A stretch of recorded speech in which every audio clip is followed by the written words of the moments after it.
And then a little bit of music.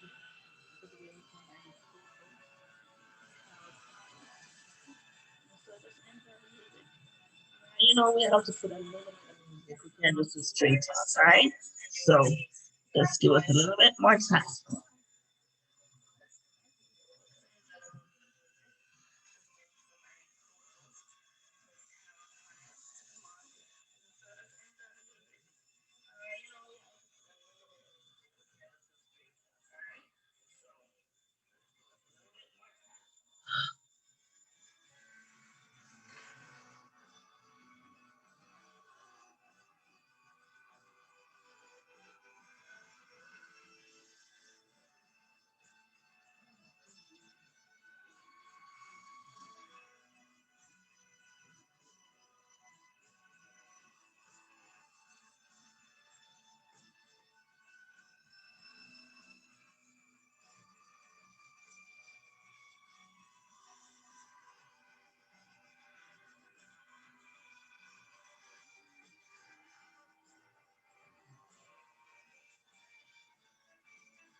Yes, people. Yes, people. Miss Carol Tanya.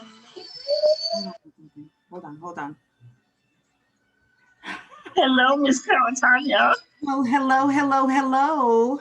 Um, listen, I was like keeping it going until you came on.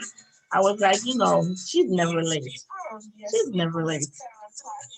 So Yes, I'm hoping that they're hearing you this week. I That's hope good. so. Yes, yes. I actually Yes. heard you because I actually heard you say you're good. We're good this week. We can hear each other. Are you hearing me talk to you? Yes. Here we go. Okay. All right. Are Yes. you hear me? Yeah, man. Can hear you. I just heard you because I had on the show just to make sure that we can hear Miss Carol Okay. Tanya this week. So we're good.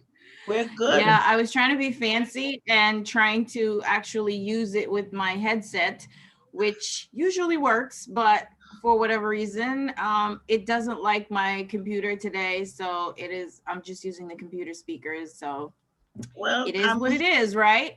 yeah. So I mean, I'm hearing you loud and clear. Unless they're not hearing you, but I'm hearing you, and that's a All good right. sign. Well, that's all that we need. That's a good sign, and I'm feeling good today. I don't know what Hopefully, it everybody is. can hear. Yeah, hopefully everybody is hearing us today, and Yeah. yeah. So I was saying I was feeling good today, feeling good. Hmm. I don't know what it is. I don't know what it is, but I'm not Well, questioning. that's wonderful. Love I'm it not. when everybody's feeling good. Maybe because I'm going home tomorrow. That's a plus. Maybe because Huh? I'm going. Maybe because I'm going home tomorrow. I'm still in Texas. Yeah, and then as soon as you get home, you're right back to being like, oh man, I shouldn't have come home. No, no. You know when you go away, you Why did miss I your come house. home? I know, for real. Yep. Just before I forget, I want everybody to know that we are Yes. live. We're living. We're streaming live on Let's Connect Facebook page. So go to our Facebook page, Let's Connect, and we are going live. there today. Awesome. What's up, Reese? Awesome. We Reese love just it. doing the Reese doesn't do it. Reese just do Go it. ahead, Reese. Do that thing, girl. Go ahead with your bad self. That's right. Do that thing, Reese. Do that thing. Let everybody know you do that thing. Girl, I'm telling you, it's about time. Getting your technical skill level up, huh? You know what I'm saying? Level up, level up. Level up, level up. Level up, girl.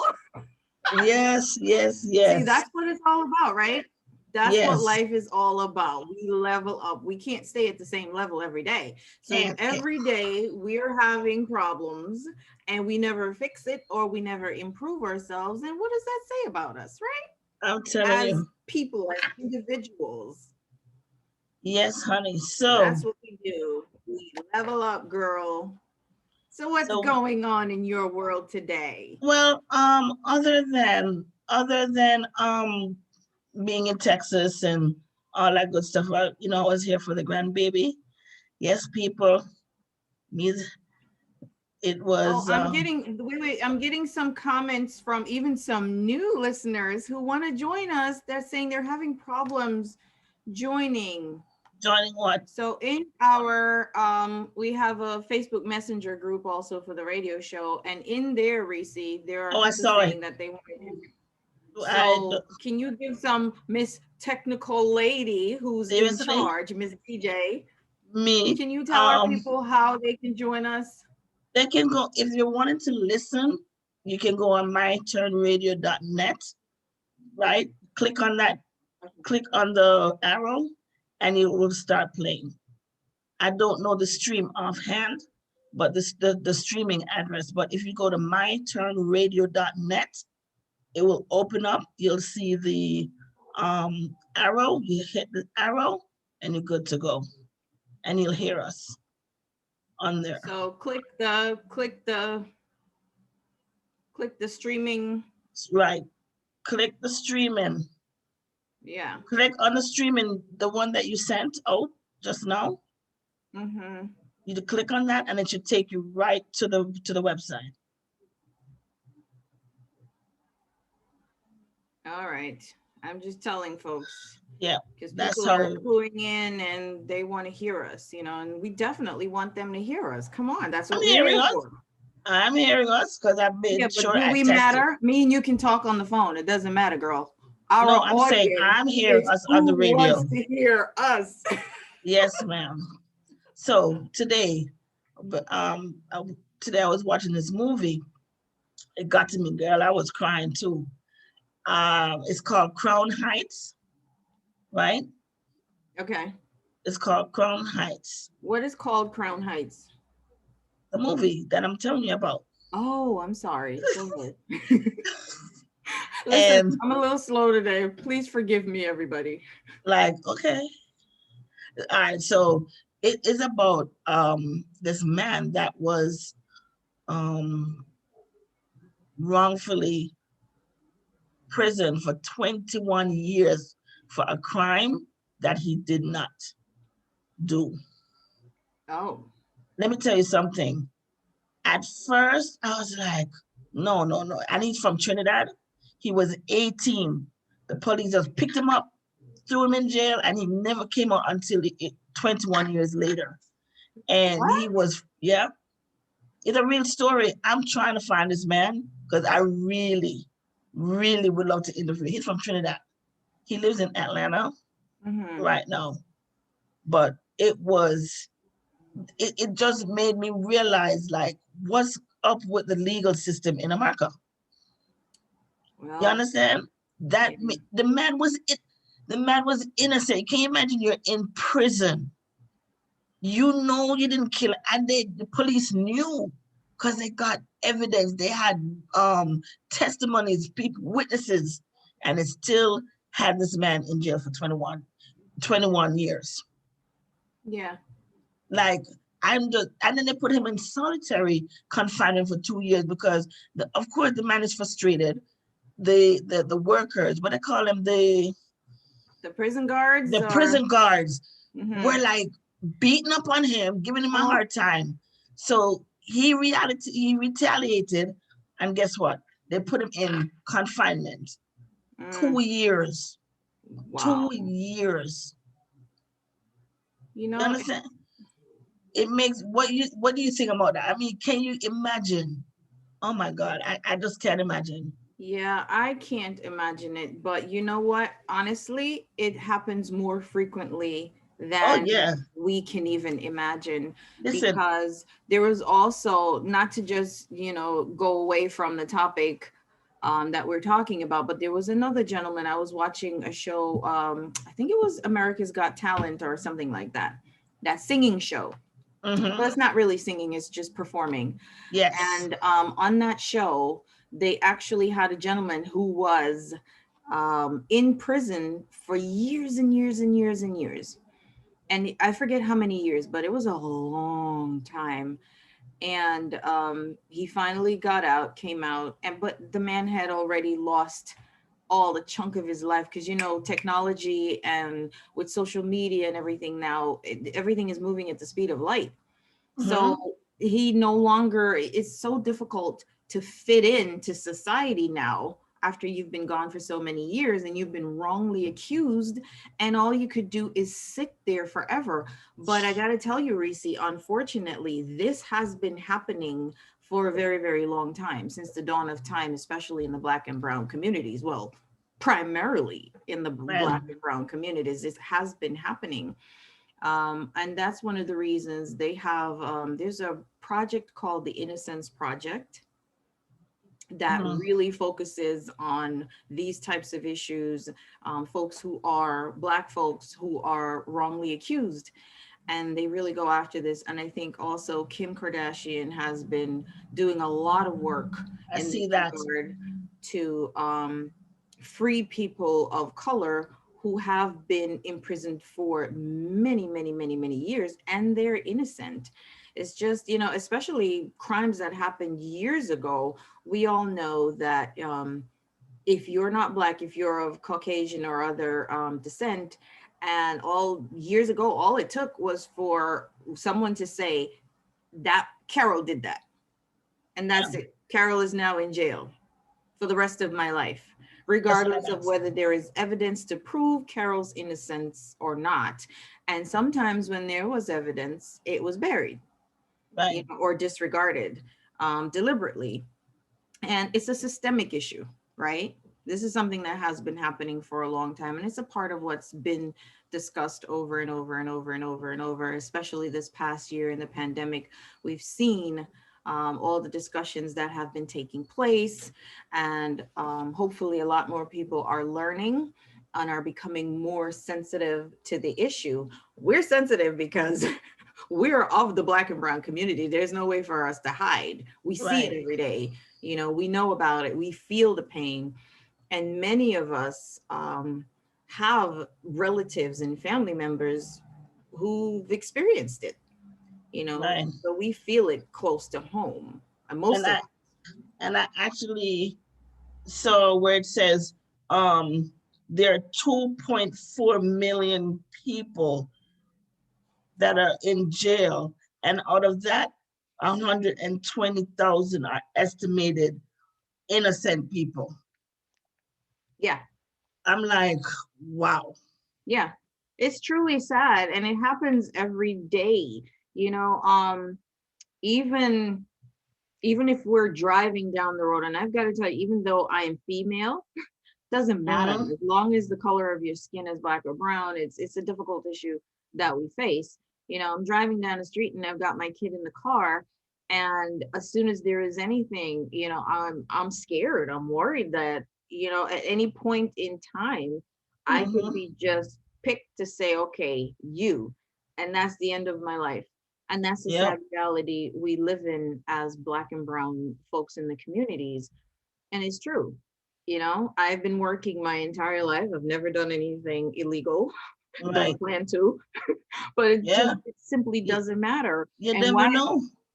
Yeah. Why would I be worried about something like this if I live on the straight and narrow and I follow the rules and this and that? Why would I be worried? Simply because this. Hmm. Yep, I'm telling you. So that got me today when I was watching it. I'm like, wow, it made me like what what the legal system is Yeah. really, really about. Yeah. You, And if anyone does not understand that or believe it, all you had to do was turn on your television this entire year. You yeah. know, this COVID year has brought a lot of issues to the Oh forefront, yes, you sure know, has. and it's I was gonna say it's good and it's bad, but there's really no good. I wouldn't say No, good about it, but there's it no brought to good. light some, because there's nothing good about the fact that the COVID, we've lost so many lives in the COVID. Yeah, But it's brought forth some very important issues that many people were not looking at before. People who knew of the issues just weren't facing the issues. right. Um, and Or there the are people denial. who just weren't even aware of the issues. And now it's like it's in your face. You know, Yeah, you really can't hide. It's in your face. And I don't even have to point out any one single event that happened over the past year. We all know what those events are. And unless you have been, you know, under a living under rock. a rock, Yeah, you know, so to speak, you had to know of the issues that we've been talking about and that has been talked about in the news, in social media, everything. And we just have to educate ourselves yeah. of what, It really got to me. I tell you, it really got to me because, uh, yeah. and he actually filed a lawsuit against the state of New York, and he got $2 million. 21 years, don't worth $2 million. You should get $2 more than that. million, please. It's He worth lost way more it. than that. 21 years, he's lost practically his entire It, life. Like I yeah, said before, you know, especially when it comes to one, there's a stigma attached to this, right? So once he gets out, you know, this is on your record that you've been imprisoned, blah, blah, blah, you know, all of those yes, issues. I'm not speaking as the authority on this subject, but I'm just talking from general. in But general, from what my understanding is. You know, you come out, there's a stigma on it. And if you want work, you want to find a job, this is on your employment record, you know, it's in your record. So people are looking at that. For regular people, when they check your background, they're yeah, checking to see if you're a smoker and this and that. So something like that is a glaring thing that stands out that they're going to look at. And depending on the job that you're trying to apply for, unfortunately, there are not so many avenues for you once you've been imprisoned. But I do know that there are programs that help folks like that today, but still the issue exists that, you know, there's a stigma related to it. You can't hmm find a job. but Um, but in his case, I guess people would overlook because they would see that he was wrongfully imprisoned. But not a lot of people are lucky like that. But how are you going to see? I don't know how that process works, but how are they going to see that he was wrongfully imprisoned? The fact is, it was on his record. Most people are Yeah, not it's going to on do his that. record, but then it's public knowledge that he was. They may expunge it, take it off of his Okay, record. You understand what I'm saying? right. There has to be a way. They must say, "Oh, Colin," because his name is Colin Warner. I think that was his name, right? So it made news. It made this movie So what after came out. 21, I see, again, like I said, I'm not a lawyer, so I don't know the legal aspects of it in terms of expunging the record. Is it just wiped clean and it doesn't show Right. up at So all? Like all those 21 years never I existed. don't think, yeah, I don't think it would just disappear like that. They Right. would know of him, but maybe they could. I don't know. The whole Yeah. thing is his life is messed up. Yeah, And he, that's the you know what I'm bottom saying? line. It, Any way you look at it, the any way way you you look at it, slice it, he didn't have that time with his family. You know, he could have he been didn't get a raising that chance. He family. He didn't get a never got a chance. chance. But you know Yeah. what? He met his wife. He knew his wife before he went to prison. They were young. And she actually, him and she and the best friend fought for him. And even when he told the guy, leave it alone, is not because he tried to go for appeals, everything. They turned him down. And he was so frustrated. He told them, Just leave it alone. Leave it alone because it's not working. And he never left it alone. The best friend never left it alone. Mm, that's So great. yeah, That's great. You need somebody today who's going to champion your cause for you, and have that tenacity to keep on pushing and fighting for you, because otherwise you just sit there and you rot away with nobody to help you. So yeah, in his case, that is great. And like I said, that's one of the things that Kim Kardashian was doing to help support people like this who don't have anybody to champion their cause and to fight for them and to help them fight for their innocence. Because, one thing we know, everybody behind bars is innocent, right? yeah. Until They're proven innocent. guilty. Everybody's going to say, I'm Oh innocent. yeah, I didn't do it. Yeah, I didn't do I it. didn't I do didn't do it. So even if you saw them doing Yeah, it and everybody, you caught them on camera, everything, they're going to say, that wasn't me. right. I didn't do it. That was not me that you have there. That was not me you see What doing what Shaggy everything. said? It wasn't It me. wasn't me. By the way, here I go, Yes. going off on a different topic again. So Shaggy, and that song is a part of the Super Bowl commercial. They have a Super Bowl commercial with what's that? Justin? No, who is it? No, Ashton Kutcher and his wife. They're in a Okay. Super Bowl commercial, people, with Shaggy. So y'all make sure you watch the Super Bowl, and it's all based When around. is the Super Bowl? I think it's on Sunday. I think Oh, it's a Cheetos commercial where it's based. The theme of it is "It wasn't me," oh Lord. where Ashton is looking for his Cheetos and the wife ate it, and he caught her on video. So he's Oh my like, God. "But I caught you on camera," and she's like, "It wasn't me." That's funny. That is funny. So back to the topic. Sorry. Yes. I just had to, diverge and go talk about Shaggy for a minute. People, Shaggy's son. Shaggy's a part of the commercial too, by the way. So he's in it. So everybody in prison say it wasn't me. I am innocent. So naturally, a lot of times their pleas go unheard and it falls on deaf ears. So it's great when you do have a program, like I said, like the Innocence Project, this and that, or someone who can champion your cause and be working, tirelessly to prove your innocence. Yes. I that was my thing for today. So you're so emotional. Yes. I That's mean, girl, I that's was great. crying. I was boo-hooing, okay?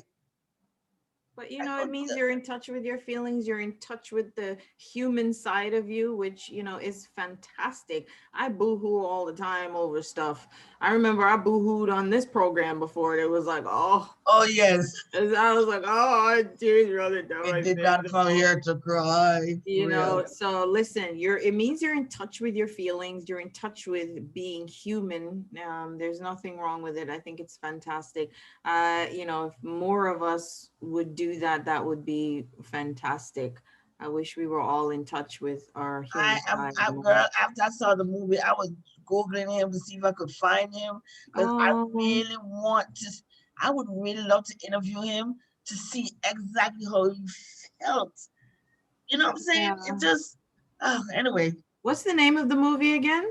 Crown Heights. Crown I, Heights. yeah, it is. If you have Amazon Prime, that's where I saw it on Okay, Amazon I Prime. do have Amazon Prime. So Yes, for Crown you Heights. folks out there who are listening, if you have Amazon Prime, feel free to check that movie out. It's Yeah, called Crown Heights. That yes. had Reese boohooing and Ooh, crying wait. because it's an important subject, Yes. and Yeah. one we can all learn from, I am sure.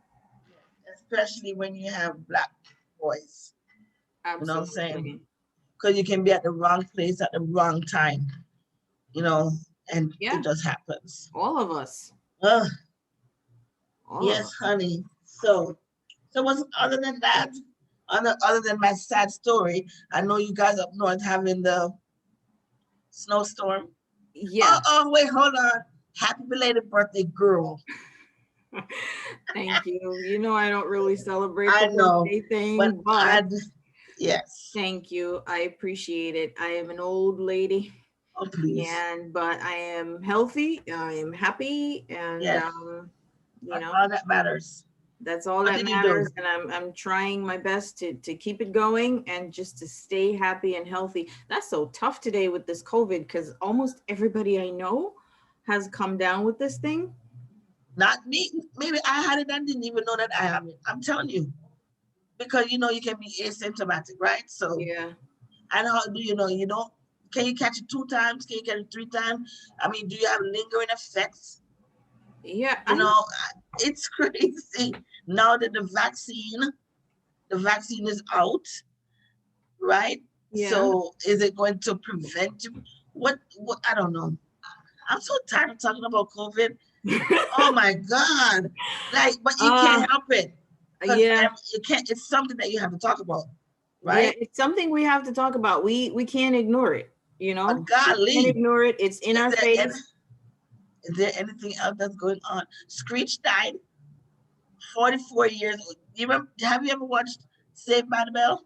Yeah. He died at 44. Oh, really? Screech, remember Yeah, I Screech? remember Screech, the character Screech. Yeah, he found out he had cancer 3 weeks ago, stage 4.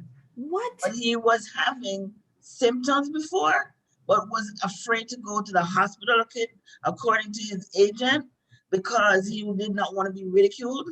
Because back in the day they were talking about him. He was weird, doing all that he wasn't connecting with the rest of the stars. So he didn't want to go to the hospital. He had a lump. He ignored it. So maybe if he had gone in earlier, he would be around still. But 3 weeks ago, they told him that he had 5 months to 2 years to live. What? What? 5 months to 2 years. It didn't even get to 5 months, Not huh? even get to 5 months. Didn't even get to a month. Yeah, well, he got to a month. Yeah, 44 years old. So No. we have to, you know, take care of ourselves. And I mean, my father, he Jamaican, but Jamaican men, right? They do not like to go to the doctor. I'm not gonna say not all of them, because my father, if his fingernails split, the man going to the doctor. But Anything that's happen. smart. Yeah, but that's some men. You have some men that they ignore the signs, right? Yeah. Well, Not it's only not just men, men, but right? I was It's just gonna just say, not only men, but women. I don't know. We, on a whole, as a people, just need to that's go the to the point, doctor. Reese. That's the We point. as a people need to go too, because Yes. I'm in there too. Because Yes. I'm in there too. I'm scared to get a mammogram. I ain't gonna tell no lie.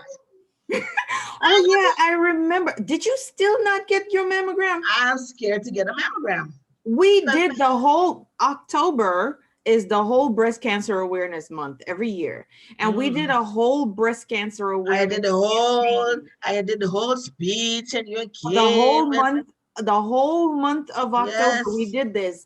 And we told you every week we did this, and we did all the campaigns, we did the giveaways, we did all this stuff It's encouraging just everybody to go scary. get their mammogram. And you got the nerve to not We get te- yours still, and then I have the nerve to be telling people to go check and got themselves, the and I nerve don't to be check that. telling people to go get their mammograms, and you It's didn't like get it's yours. like fat people saying, "Boy, you're fatty. You need to go lose weight," and them is like 300 pounds heavier than me. You girl, you should hide your face right now. You've I'm got not no hiding it. business even talking I'm about not this. hiding it. I'm The not shame hiding on it. you. Shame on me. No, but I'll go to the doctor for anything else. I don't have a problem, but that is. So Reese, now think about the case we just talked about with I Street. know. I Think know. about that. He had this thing this entire time and he didn't go. Think about what you're doing and not going to check. Do you know this results in breast I cancer? do a self-test. I do my self-test. Oh, so you're now Dr. Reese. No, I didn't say that. Who But can you can look sell. through those 3D mammogram machines Listen, and see through everything and just make her own diagnosis, right? Because you are listen here. Dr. Reese. Listen here, Missy. I am going to get on you because we were all out here talking about go get your mammograms. And you're sitting here talking about you didn't get yours. Nope.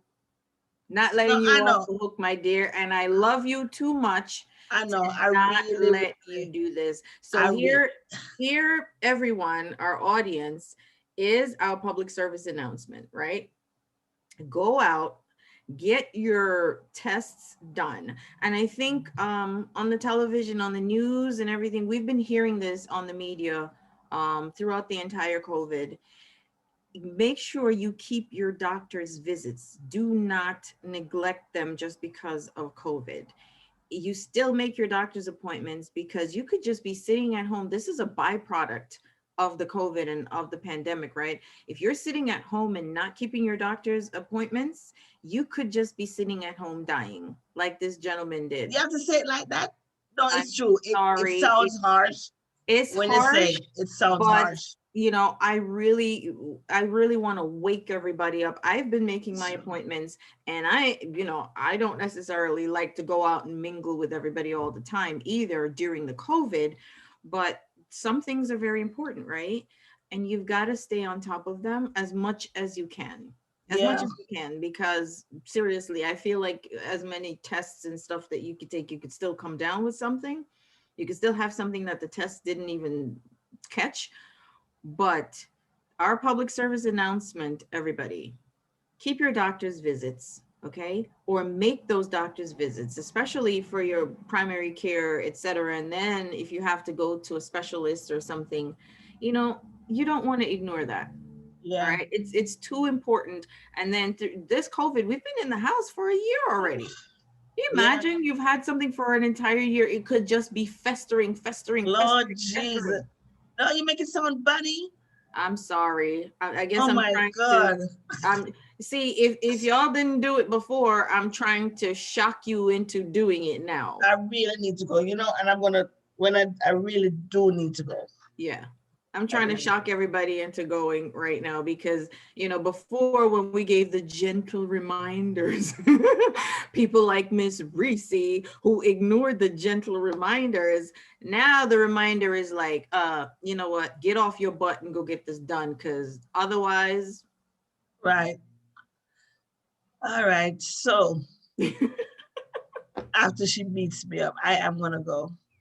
So our guest, But we do it out of love. I know. I think Okay. We love yes. you guys here at Let's Connect. That's the whole reason we're here. That's the whole reason that we want to connect with you. We want to share information. We want to keep you safe and we want you to be happy and healthy. Okay. So I'm going to shock you into doing it. Go I'm get gonna this go stuff do it. I'm gonna go get my mammogram. done. And all right. So there you go, people. That was our little wow moment.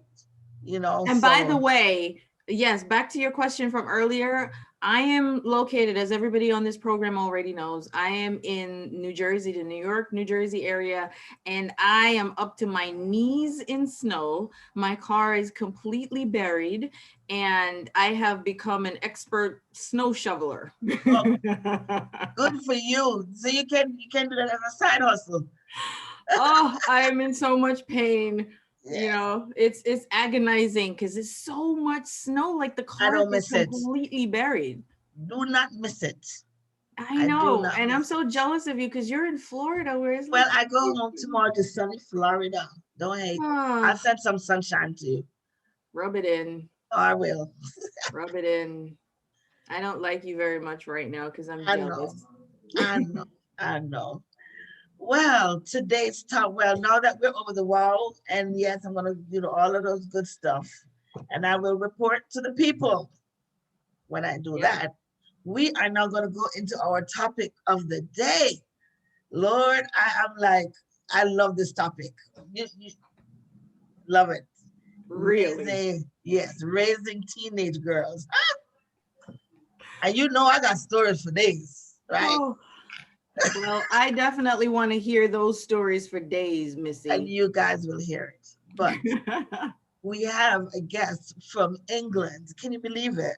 Oh, We have wow. our guest speaker today is from all the way from England, and she stayed up for us to Oh do my this. goodness. Yes, it's 8:48 p.m. here, past my dinner time. Oh, amazing. Yes. And we love you for it. We're so appreciative. Of course, you're welcome. Well, I was born in Guyana, spent most of my life in Antigua and Barbuda, but now I'm in England. Yes, London to be exact. London. Never been there. Awesome. I will not lose my Ev- accent. Everybody says that from the time you real. start speaking. You're like, "Oh, are you Cheerios? Are you English yet?" No, I Never love would my have been. Caribbean style. It's not going anywhere, so that's what I The represent. first thing that comes to mind when I hear London is tea. Can I have Yeah. a cup of tea? Oh, well, I'm so into that right now. I'm hooked. Sorry, I You're think hooked to the tea? I'm hooked to the tea and the biscuits. I'm very Okay. hooked because it's really cold. So it really helps to warm you up. So I usually check the time, or I think my body has a clock. By the time it's 3 o'clock, we're gonna have some tea. Yeah. That is wonderful. Have your tea, my dear. That's Good right. tea. Yes. And you know, being from Jamaica ourselves too, that's what we grew up on. Listen, it's Yes. tea. We have tea. We wake up in the morning is tea because it is healthy. It actually, and I recently learned also that drinking tea is so very good for your digestive system. Yes. Right. And you consider that what is our body temperatures, whatever. It's better to drink warm liquids than cold liquids. So I'm co-signing with you guys, you Brits, on I'm a coffee tea. person. And I So I don't definitely think love the herbal teas because I think those are really good. And that's what the Chinese use a lot too. Even with drinking regular water, Yes. Chinese do not drink cold water. They are No. always drinking warm water or just sipping a little bit of herbal tea throughout the day. So I'm trying to get hooked in that. You've never seen a fat Chinese. I've never seen a fat never, Chinese. it's true. Exactly. It's Exactly. true. Let me tell you, so we're going off a little bit, everybody. I know, right? Just jump in, join with us, because this is what we do here at Let's Connect. I have been watching over this pandemic. I've been watching a lot of like Chinese dramas because I just love international stuff. And everybody who knows me know that. Yeah. And I've been watching a lot of the Chinese, their dramas and their interviews and all that. And that's one of the things I did. You're so right, Nick. Do we call you Nikki? Yes, that's fine. You're so right. I'm going to introduce you in 1 second. I know it would have been nice to I know, right? We introduce just start chatting like we've known each other forever.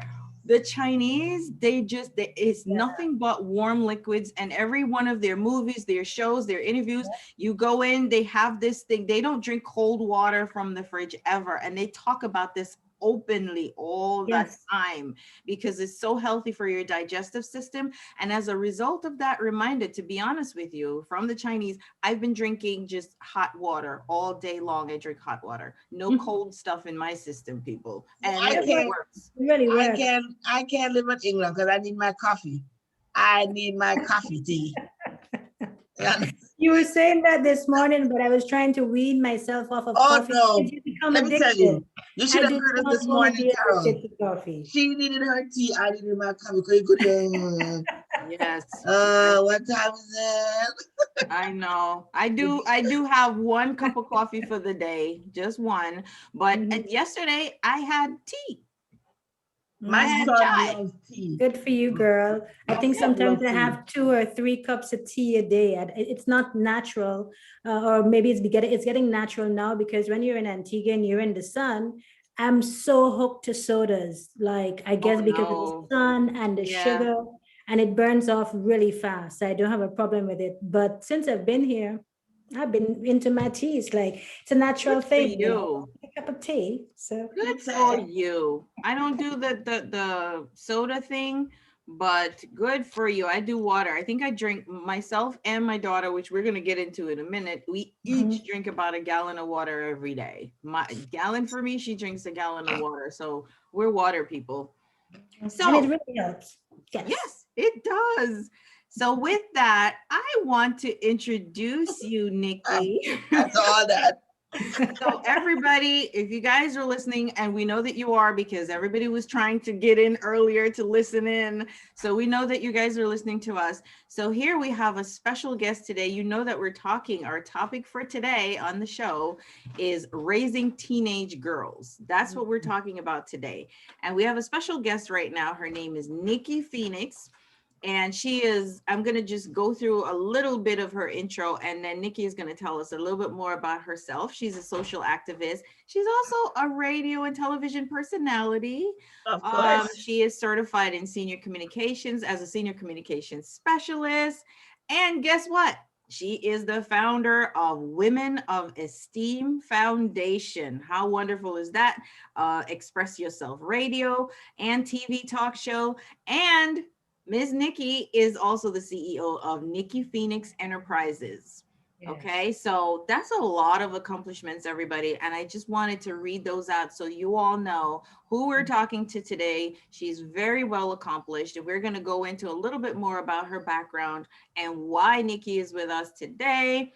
And there's also, I want to chat with you, Nikki, in a little bit about the Camp Go Girl initiative, what Yes. that's about, and so we can dig into that a little bit. So with that, welcome, Nikki. We're so glad to have I you. officially welcome Thank to you. Let's Connect.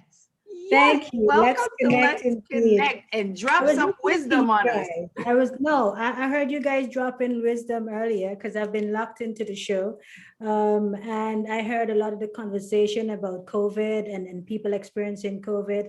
And I have to say, I take it very serious. I take COVID Yes. very, very serious because I don't want to get emotional, but we lost one of our family members to COVID. My Oh. boyfriend lost his mom, and it was just the three of us in the home, myself, her, and him.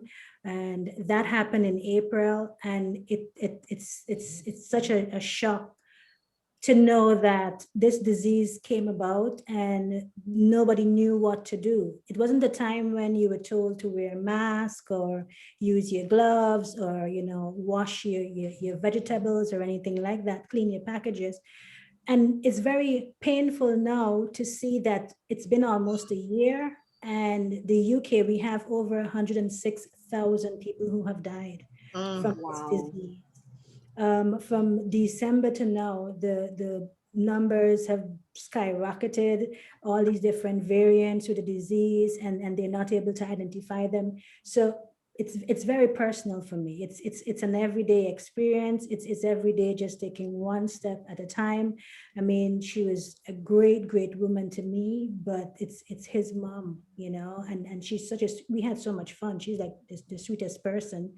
And it's just like you're there and then you're just not, Yeah. So I heard you speaking about Screech too, and Screech passing away, and all these different people, and it can only serve us to be a little kinder, a little Yeah. sweeter, a little more Yeah. humble, a little more peaceful. Less harsh.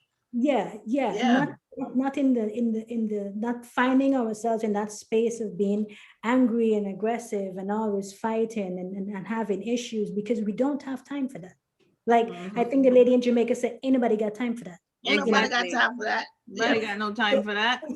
We don't, So I think that for the year 2021 and the years going forward, we just need to be even more graceful, staying prayed up, because prayer, more power. I'm very, solid on that. I'm more about a relationship with the Most High God. So I don't play with that, and it just draws you closer to know that there is a higher being. And despite what's happening here on earth, that we each have that time when we're going to go. We don't know when that time is going to be, but just change somebody's life every single day, with your radio show that you guys are doing, with you interacting with your children, just teaching them to be the best that they can be. And it's not hard for us to do. I think I'm going on a bit too much, but No. it's not hard to do. I think sometimes too, we have to train ourselves to mentally level up. You were saying Exactly. about I leveling up. truly think that this pandemic came for as a eye opener. Yes. We were too relaxed. Yeah. Yeah. You know what I'm saying? And Yeah.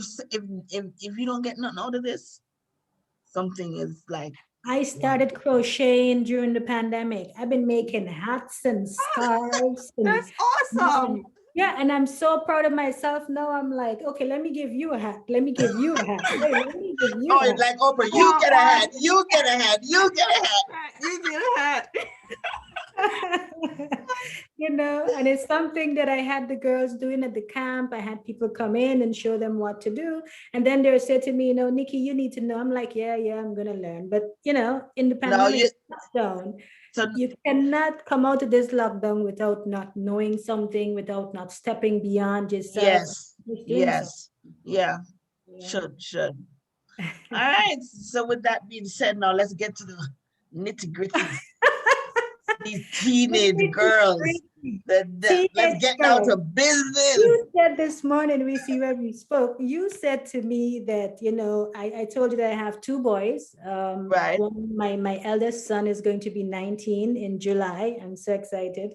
And my second son, he's going to be 18 in October. And You're you a said, busy man.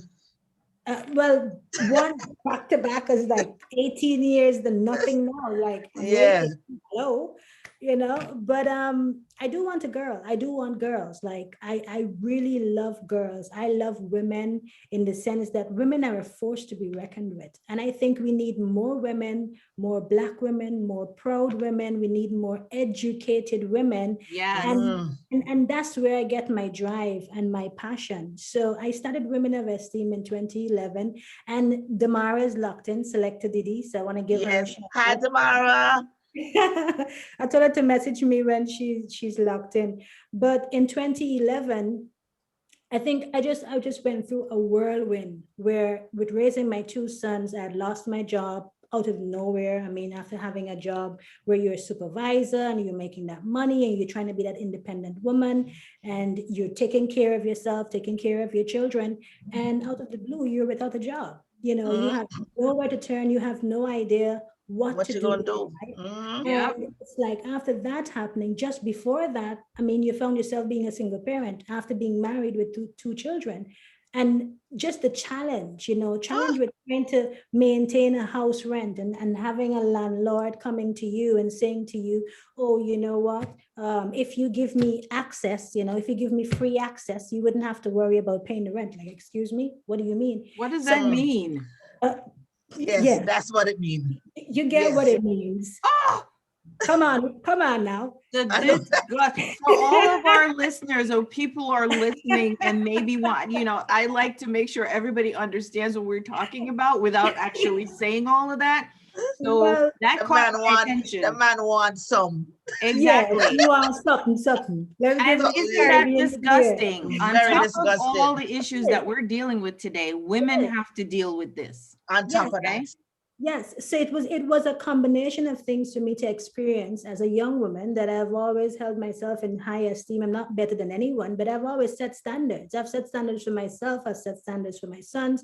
I've set an expectation of how I expect my life to thrive and Yep. develop. So when I found myself in that, I was just like, I guess that was rock bottom. That was beyond rock bottom. And I just had this passion. I said, you know what? I am going to get into radio. I'm going to find an avenue. I think during that time too, I did a lot of meditation, a lot of praying, and I just found myself being told, you know, have control of the airwaves. I'm like, what is having control of the airwaves? I know I'm certified in communications. I know all these things, but how do I take control of the airwaves? You know, and I met Damara. Somebody told, I said I wanted to do a flyer, a logo for my organization because I came up with the name Women of Esteem. And I said, I am going to be that person to stand out in Antigua and Barbuda and to, you know, explain to women that you don't need to second guess yourself. You don't need to settle.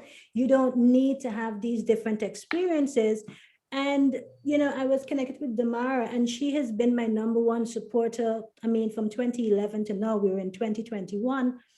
And I started Women of Esteem. I started doing feeding programs. I started writing letters and going to different business places, asking people for donations. I would meet parents. And I also started selling shoes because I really love shoes. You know, women and shoes is one thing that you can have a conversation. So I thought that I'll do that combination of shoes and the mentoring and the empowerment and the conversations. So I started having different meetings. I started, and everything just started to evolve. And every time people would say to me, you have two sons, why have an organization for women? And I have my two sons, and every event I have, my two sons are there. And my eldest son, they say, Mom, I'm going to take over from you.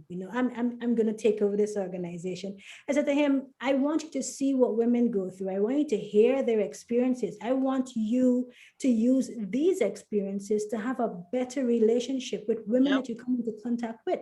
So you don't have to be a girl to be carrying on the mantle or to carrying on the legacy of how a woman of esteem and of self-confidence is supposed to be.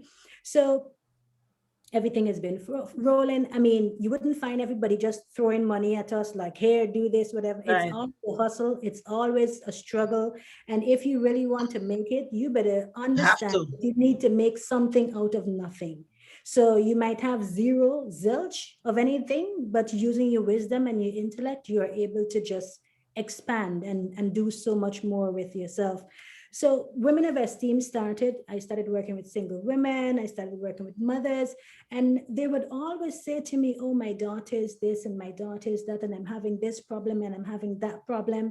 I'd be attending different meetings from the government, gender affairs to be exact, and we'd have these different statistics that the teenage pregnancy was skyrocketing in Antigua and Barbuda. I mean, through the roof.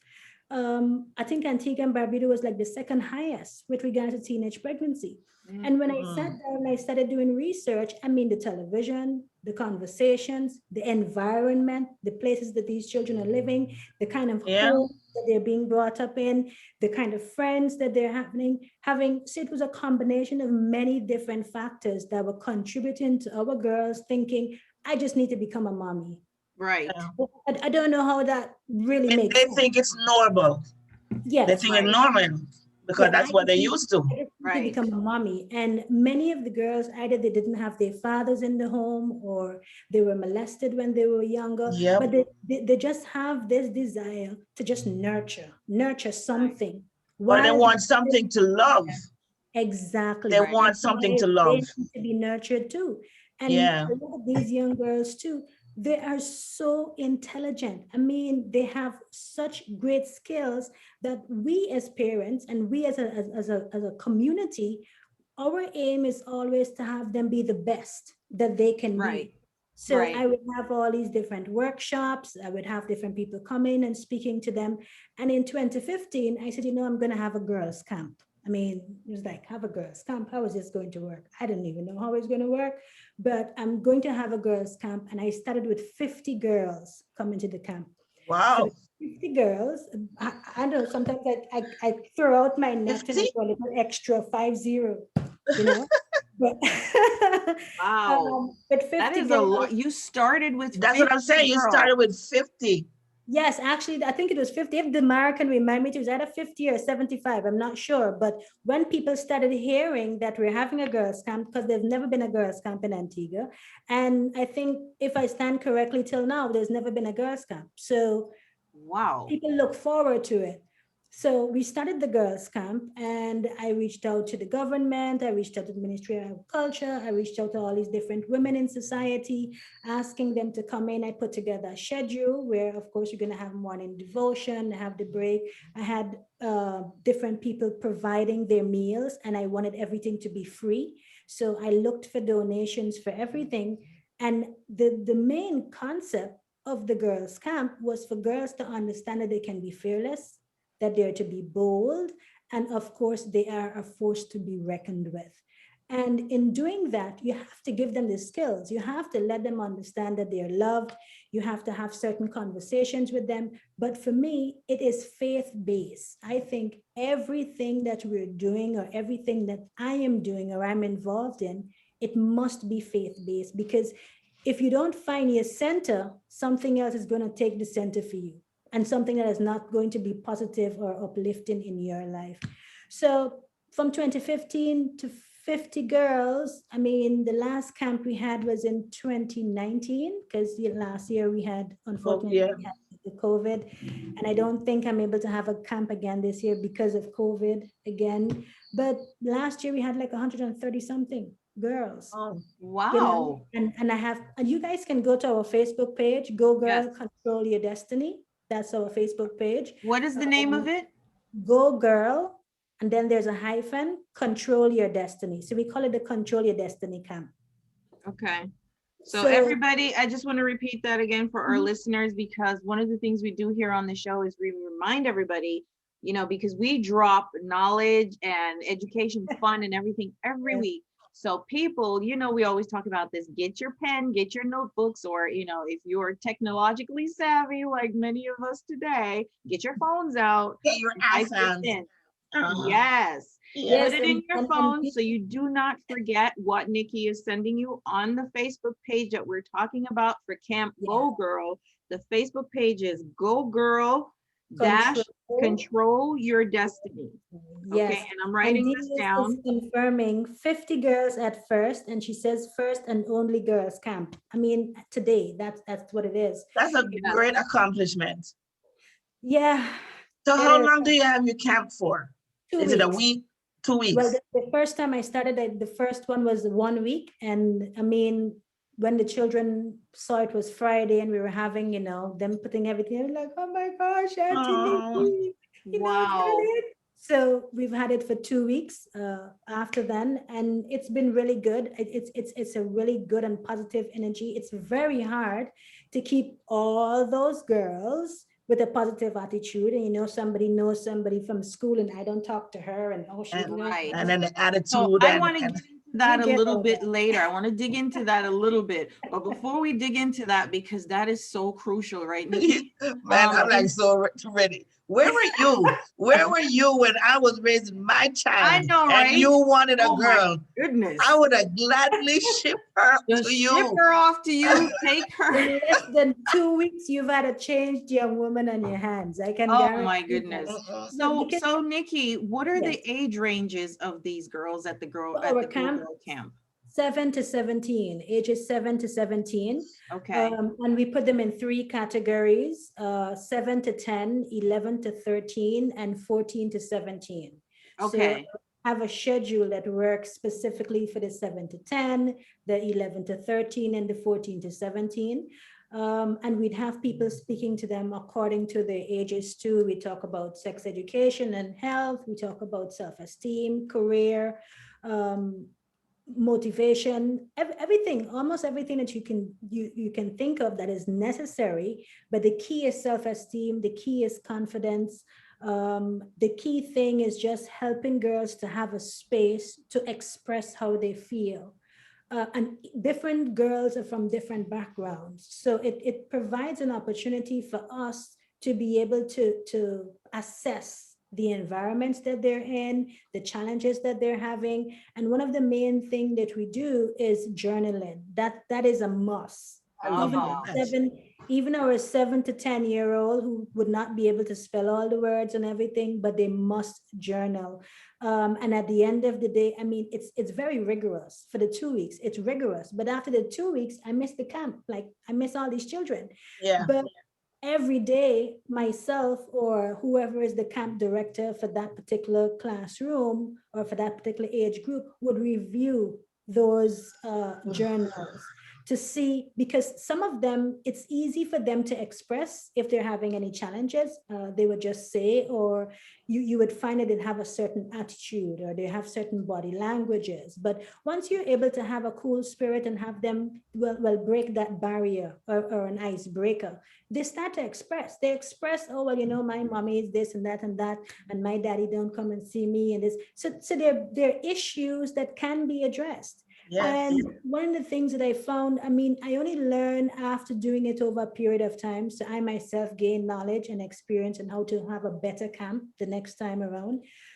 Is addressing the parents too. Because I remember I got this lady from Canada. She came in 2018, I think. And she said to me, Nikki, we can work with these girls for 2 weeks. You can put your all into these girls. But if you're sending them back in the same environment that they're coming from, they're just going to revert to the same attitude, to the same normalcy that they're accustomed to. That's what they know. So she said to me, I think you should have meetings with the parents. I was like, me have meetings with the parents? She's like, no, I'll be there and I'll help you. And we set up meetings with the parents, and they're individual girls that we'd identified that had certain personal issues. And we would have private one-on-one conversations with the parents, even sometimes along with the child. And you can see that there have been changes. You can, it's not everybody you can save, but if you can Right. save 1 out of 50, it's better than losing all 50. One of the things that really breaks my heart is if I see a girl that has been coming to my camp, suddenly she's pregnant, or, you know, she's just, I wouldn't say lost, they're not lost, just confused. They're not sure of her direction or where she wants to go in life. It's like it really hurts, you know. It takes a lot to keep going and keep doing what you're doing and finding the resources, because again, we cannot really charge for camp for people who are underprivileged or for low income families. A mother wouldn't be able to buy the camp utilities or pay for camp when they have to depend on school or think about the school fees and think about all these things Right. coming up, you So know. is So there any charge for the camp? For the well, for the Go last year, we had to charge because finding sponsorship was really hard. We Right. found people who would sponsor some of the girls, but for most of the years that we've had the camp, it's been totally free. So we got the bus service from the government. So they would be picked up at 9 o'clock. They'd be dropped off at 4 o'clock at the bus station again. They'd have in their snack. They have lunch, a full square meal. 2 times they'd have their snacks. They get one t-shirt, and it's mandatory that the girls wear jeans. I have a dress code for my camp also. Okay. Very strict, no cell phones. I usually just no cell phones. None, None, but I no did. cell phones. I would Good. die. Good. That's You want okay. them to You disconnect would from live. whatever has been bogging them down before. I And think that's also great. we teach CPR at the camp, so you'll be fine, Reese. I like that. I like that. So So you'll Nikki, be do they fine. go home every day or do they stay at the camp? Oh no, I can't manage to stay over. It's a day camp. Okay. 9 Oh, I thought it over. stayed over. No, She's I have ready to just ship her kids off to you. See, that's what she, I Uh, I don't think I'm mentally mature to that level as yet, and also to find volunteers who would be able to oversee, you that's know, what I was or going to take ask you over about. and what. No, so you it's too never much. know. You Maybe, never Because know. that is challenge. That's a whole nother challenge in itself exactly, that you have to exactly. deal with if you have to keep them overnight for like a Let me whole tell you, Yes. maybe if it was younger girls, I would be like, Nikki, I would, but them teenage, even the younger girls They're you because would not they're so very, very bad. you They're not you sensitive. would so bad. you would fire me that first day. You'd be like, I don't think this is for you. They're You not know? so bad. Trust me, Mm. because I can give you an example because children know boundaries. It doesn't matter the age of that child. They know boundaries, they know expectations. And once you set that expectation, it's something that you just need to follow through on. Like Right. you set these expectations. This is how I expect you to behave as a young woman. And these are the things that I would like to see from you. Right. Once you set that precedent, I mean, there's no going back on that. There's no second guessing. It's not you not being sure of yourself. And again, it's a mirror. So if we are able to live up to those standards, if we're able to present ourselves as confident and having our own self-esteem and knowing our own understanding of ourselves, it's easy. Well, I found it pretty easy to be able to interact with girls who've had numerous challenges. I remember Because send them back home. Just send them back home, Nikki. That's one of the things I was gonna say. no, but when I As send them back home, the parents would usually message me or call me and said, Nikki, what you did to my daughter, what you did to my girl. I mean, there was this one girl who came to the camp. She was from the States, and her mother sent her to her dad in Antigua because there was a lot of challenges with her. And she came to the camp. And it's a 2 weeks camp. By the third day, every single day she has a problem. She doesn't want to eat the food. She doesn't want to listen. She needs her cell phone. She needs this. And she's just it's because she's accustomed to that environment. And I took her aside and I said to her, listen, you're not going to leave the camp. You are going to come here from 9 until 4, like everybody else. You are going to participate and do everything that everybody else is doing. And you don't have a choice. I'm not asking you to do this. I'm actually telling you, and it's going to be good for you. And of course, I get all the attitude. This is the same young lady. At the end of the 2 weeks, she's coming to me and crying, oh, I can't believe the camp is over and the camp is finished already. You need to come to your camp. Really?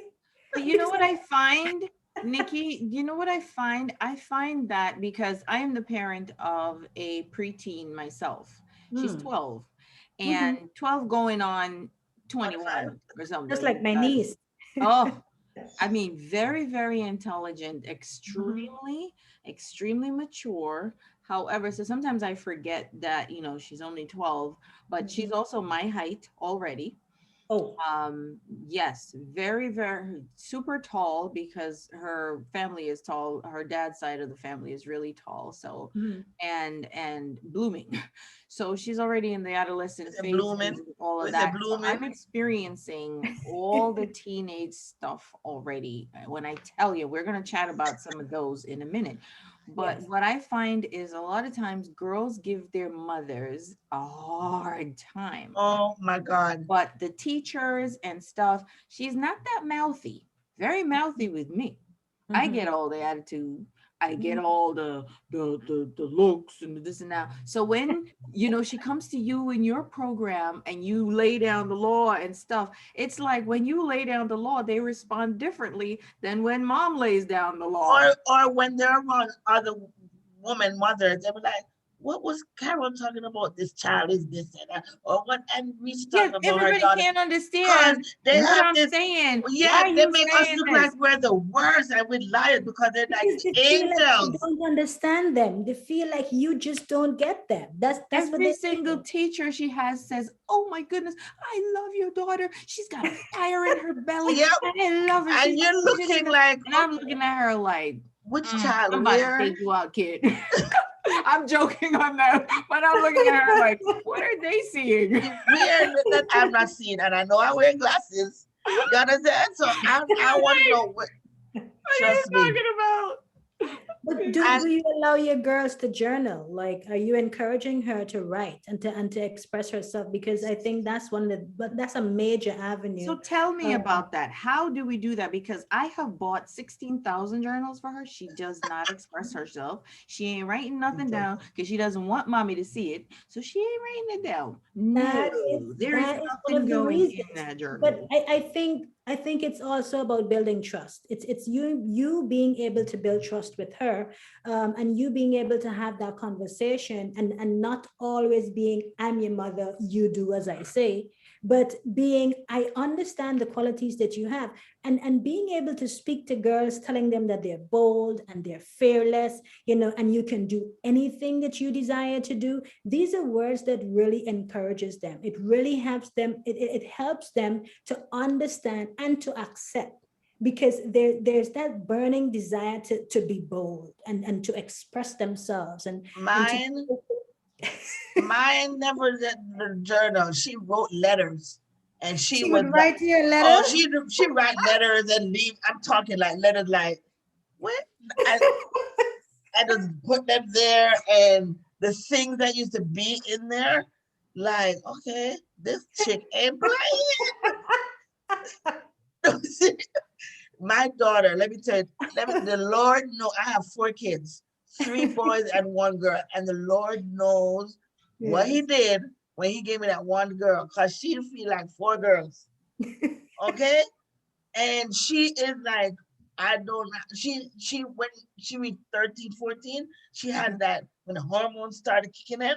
Yep. She had that I don't care thing, and she wrote her letters and she put them down, and I would pick them up, and I'm reading it. How did you handle it? Like, how did you respond? First of all, I was shocked.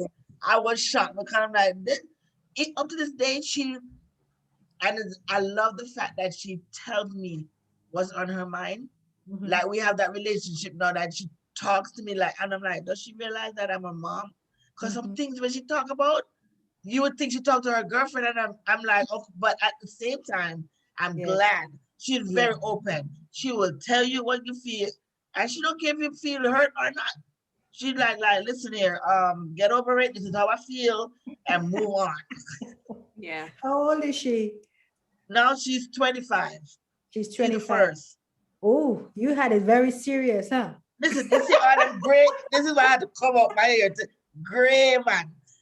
Gray. You know, Yeah. but I think that again, encouraging them to express themselves, no matter how difficult it is for you to receive, is one of the things that, I mean, you don't take their behavior personally. You And cannot take the yes, things that they say she made me personally. realize that being a parent, you're not always right.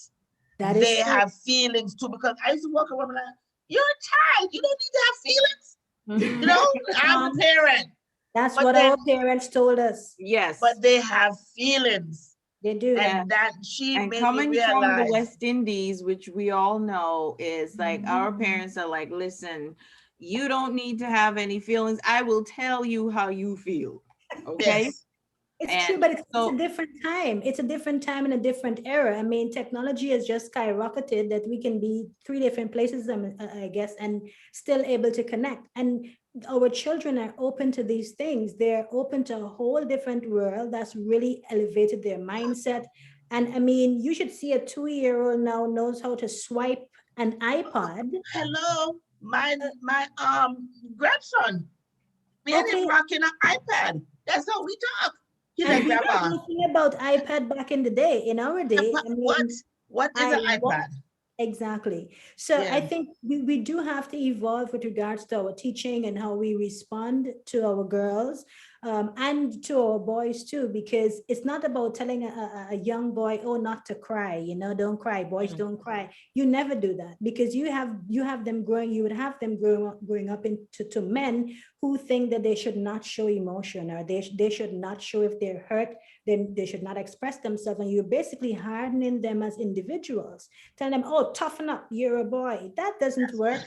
And you also don't tell them, oh, you don't wash dishes because you're a boy. You better wash those dishes. You better wash clothes. You better sweep. You better know to do yeah. every single I thing tell my boys, that no my woman daughter not gonna needs, take. that knows to do. Yeah, I tell my boys, no woman not gonna take no step of you. You gonna know how to cook. You Mm. gonna know how to do your laundry. So if we women don't feel like doing, cause you know how we get. You know how we yes. I watch no, they can kindly get up and say, okay, no problem. So for you guys and for your listeners, I said, since we're talking about teenagers, I basically had about 10, maybe 9 or 10 points or suggestions that I wanted to share just to, Yeah. to help parents. And Carol, you have a 13-year-old. I mean, I have a niece. She's 12. She's the only girl in my life at the moment. So I told her the expectation is like through the roof for her, beyond anything else. So her mom says the same thing. Her mother says, how you can tell her to do this and do that, and she does it. And when I tell her to do that, I get a bunch of attitude and I get all this language and the facial expression. Mm-hmm. I was like, I don't know, girl, but when I get my daughter, she better do what I tell her to do. I don't know how to do it, but I think again, it's not what you say, it's how you say it and how you express it to our children. So one, like I was saying, don't take it personal. Do not take their behavior personally. Do not be offended by things that they say, because from the age, with regards to their development, maybe from the age until 11, they're still developing. I mean, they're very self-conscious. They're conscious about, if they're having acne on their faces, Yes. how they feel, how people are viewing them. So they are having those changes in their appearances, and it's very difficult for them to be intellectually capable to express those challenges that they might be feeling. So they might become moody or they become a bit anxious. So it's for us to have that understanding, not waiting until they're 25 and 30 and say, oh, you should have told me. As a parent, it's important for us to be, readily available to our children, both boys and girls. And one of the things that we've never really realized is that the adolescent brain, whether both male or female, it is still developing throughout the teenage years. So you might think that, yes, they're mature, they act mature, they say certain things, but their brain is still developing. They themselves are still developing. That's why, like we had a story, just to give you a little backdrop, we had a story in Antigua that I started a petition because there was this 15-year-old girl that was having sexual intercourse with a police officer. And when the case was brought to the judge, the case was actually dismissed because the young girl was saying, that she has forgiven the police officer and she doesn't want to go forward with the case. One, it is obvious that she was intimidated or interrogated in some kind of way for her to say something like that. Two, she's a minor. At age 15, she cannot decide if she wants to go forward with that case or not. And for our laws to not push that forward, that means that we're accepting that and we're putting her at a disadvantage because she must have been traumatized. She must have been, going through a whole lot of issues and just being left with that. So until about age 22 to 25, then is when you can say that a young woman is fully mentally capable, of making just decisions. You can hold them accountable for certain things that they're saying and doing. So again, we can't say that you're 16, you're an adult, you're 18, you're an adult. They're still not adults because they're still developing. Their brains, their body might be very voluptuous, but mentally, they still cannot make certain decisions or good judgment. Stick a pin. I remember when in America, they say 18, you're an adult. And Caribbean people say, if you can't stay, if you can't live by my rules, then you need to leave. Yes. Homegirl left. What? Yeah, because she's an adult. But she came back, right? Listen, man, it was over the summer, I told you I got stories, I don't know how I still living. Let me tell you, man. And she left because I'm 18. America says I'm 18. And I'm not living by your rules. It was in summer. She went over to her girlfriend right down the street. Right? She was tired of being in the house of doing chores and wiping up after her brother because she's the oldest, right? So she went to her friend, and the friend had about 15 people down there, okay? Doing the same thing. She had to do the same thing. All I know, I started getting calls. I look on the phone. Oh, okay. I ain't sending nowhere. This was the Oh, I ain't sitting nowhere. Oh, I want to come on where? You're 18. You understand? But trust me, you see me? Is the wrong person to play with because I let it go on. I'm just as bad. Trust me. And my mother, she's like, can't you take her? She's the old, and she must have got me on a good day because I told her to come back home. Because I wasn't going to let her stay out there, but I wanted her to see. When you people talk to you and tell you, we're not doing it just because we were teenagers once. Yes. My mother used to tell me, oh, your underwear getting too tight for you. That's how you think you're a bigger man. I would stand up on the stool and box it on. You understand? So I'm like, we go through it so we know. Yeah. You understand? So we're not just flapping because we want to be miserable. We know. But I just had to put that in. I know a lot of mothers going through that. That takes me to my second point, establishing rules and boundaries. Very, very important. And again, that's why I was saying, even with the camp, when they come to the camp, I let them know, well, actually, we would have an orientation before the camp starts, and I would let the parents know what the expectations are. So I let them know, with this camp, they're only to wear jeans. Why only jeans? Because that's what I said, only jeans. I don't want them in any short skirts. I don't want them in any short dresses. I'm going to give them a t-shirt, and I'd like them to wear that t-shirt. One t-shirt every day? Yes. Because I'd like them to wear that shirt, then they must go home and wash it and be ready and nice and clean for the next day. And they will wear that shirt for 2 weeks. Those are the expectations of the camp. No cell phones. Oh, why no cell phone? I'd need to know if my daughter is okay. Call me. Call the next volunteer. Call the number for the school that we might be using.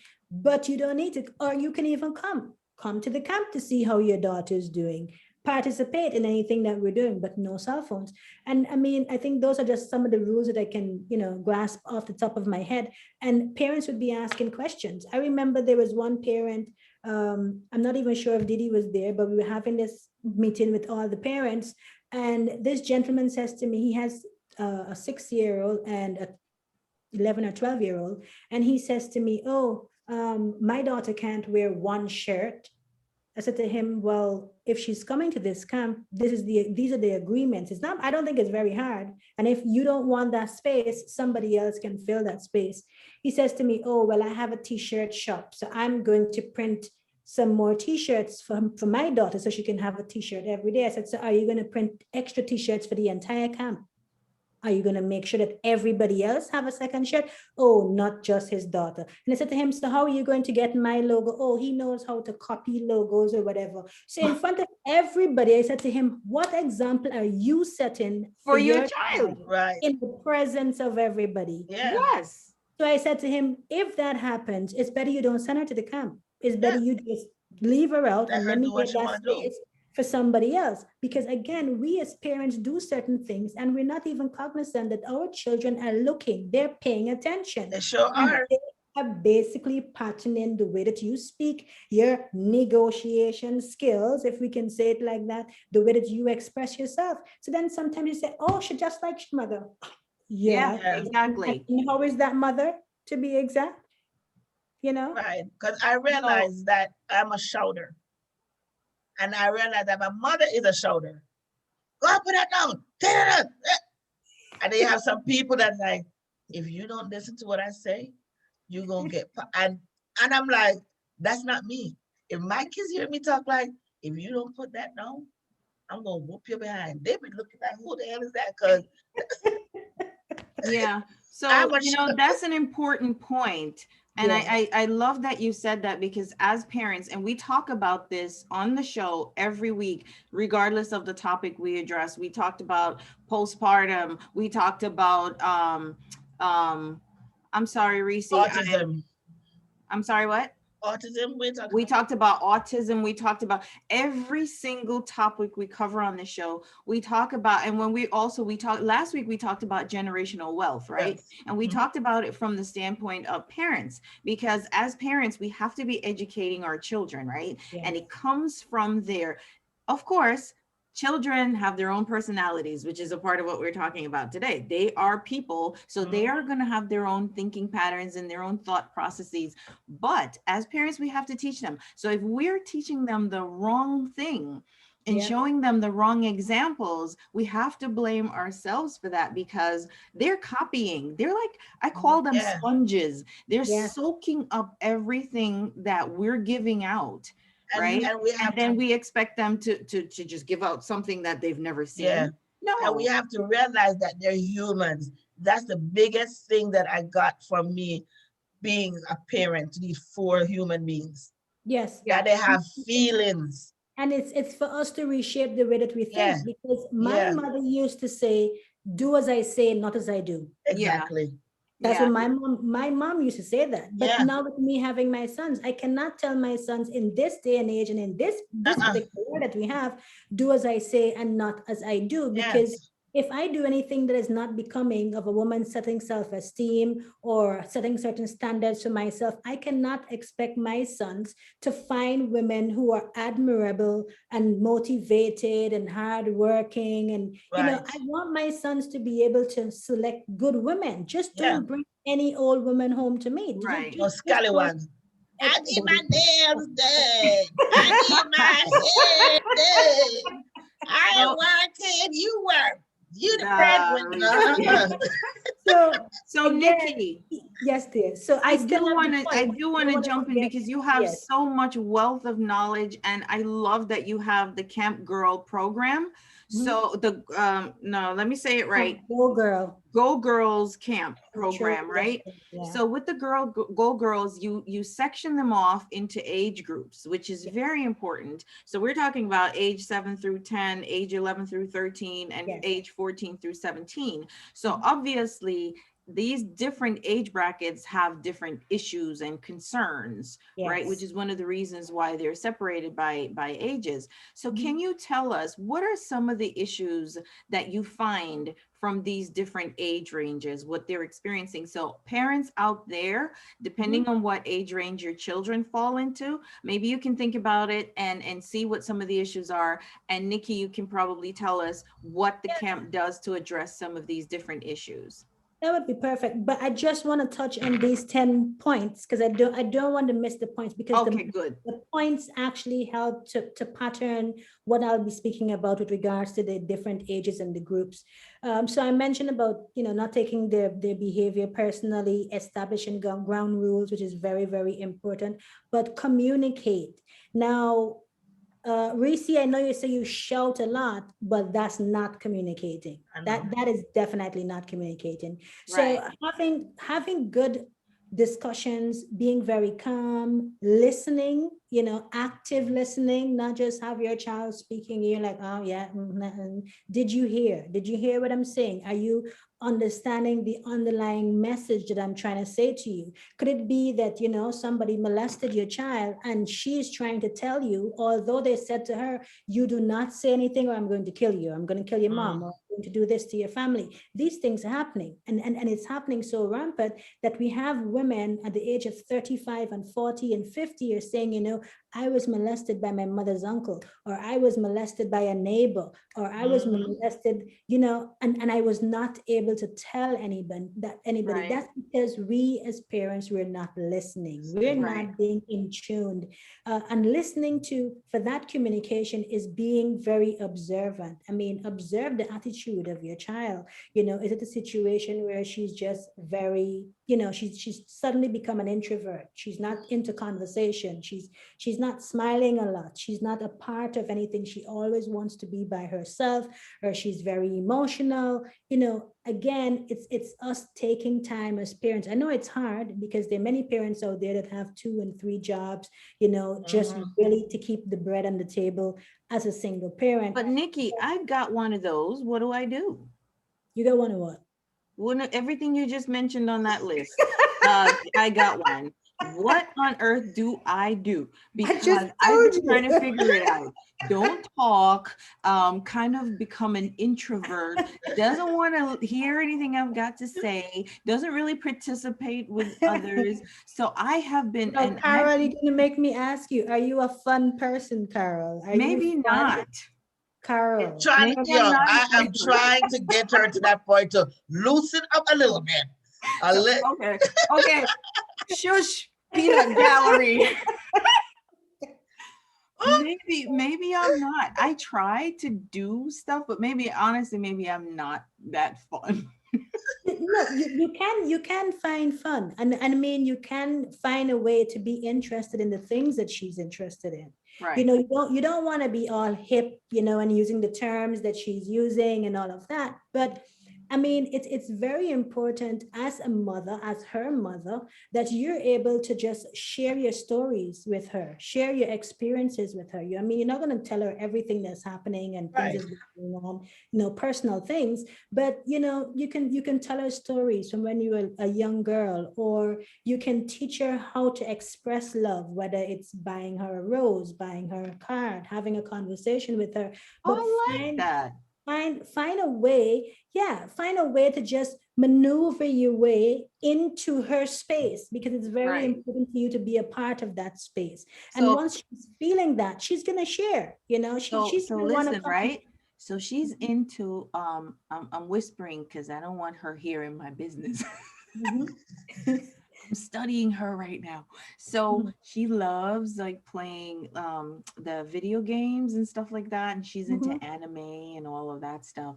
I just don't have the patience. So she asked me to sit down and play on her PS4 with her. And for me, I'm like, oh, I don't know how the controllers and all the stuff. I am like technically challenged with that thing, and it's going everywhere. And I'm just like, oh, I wish I would be sitting down, cuddled up, watching my dramas.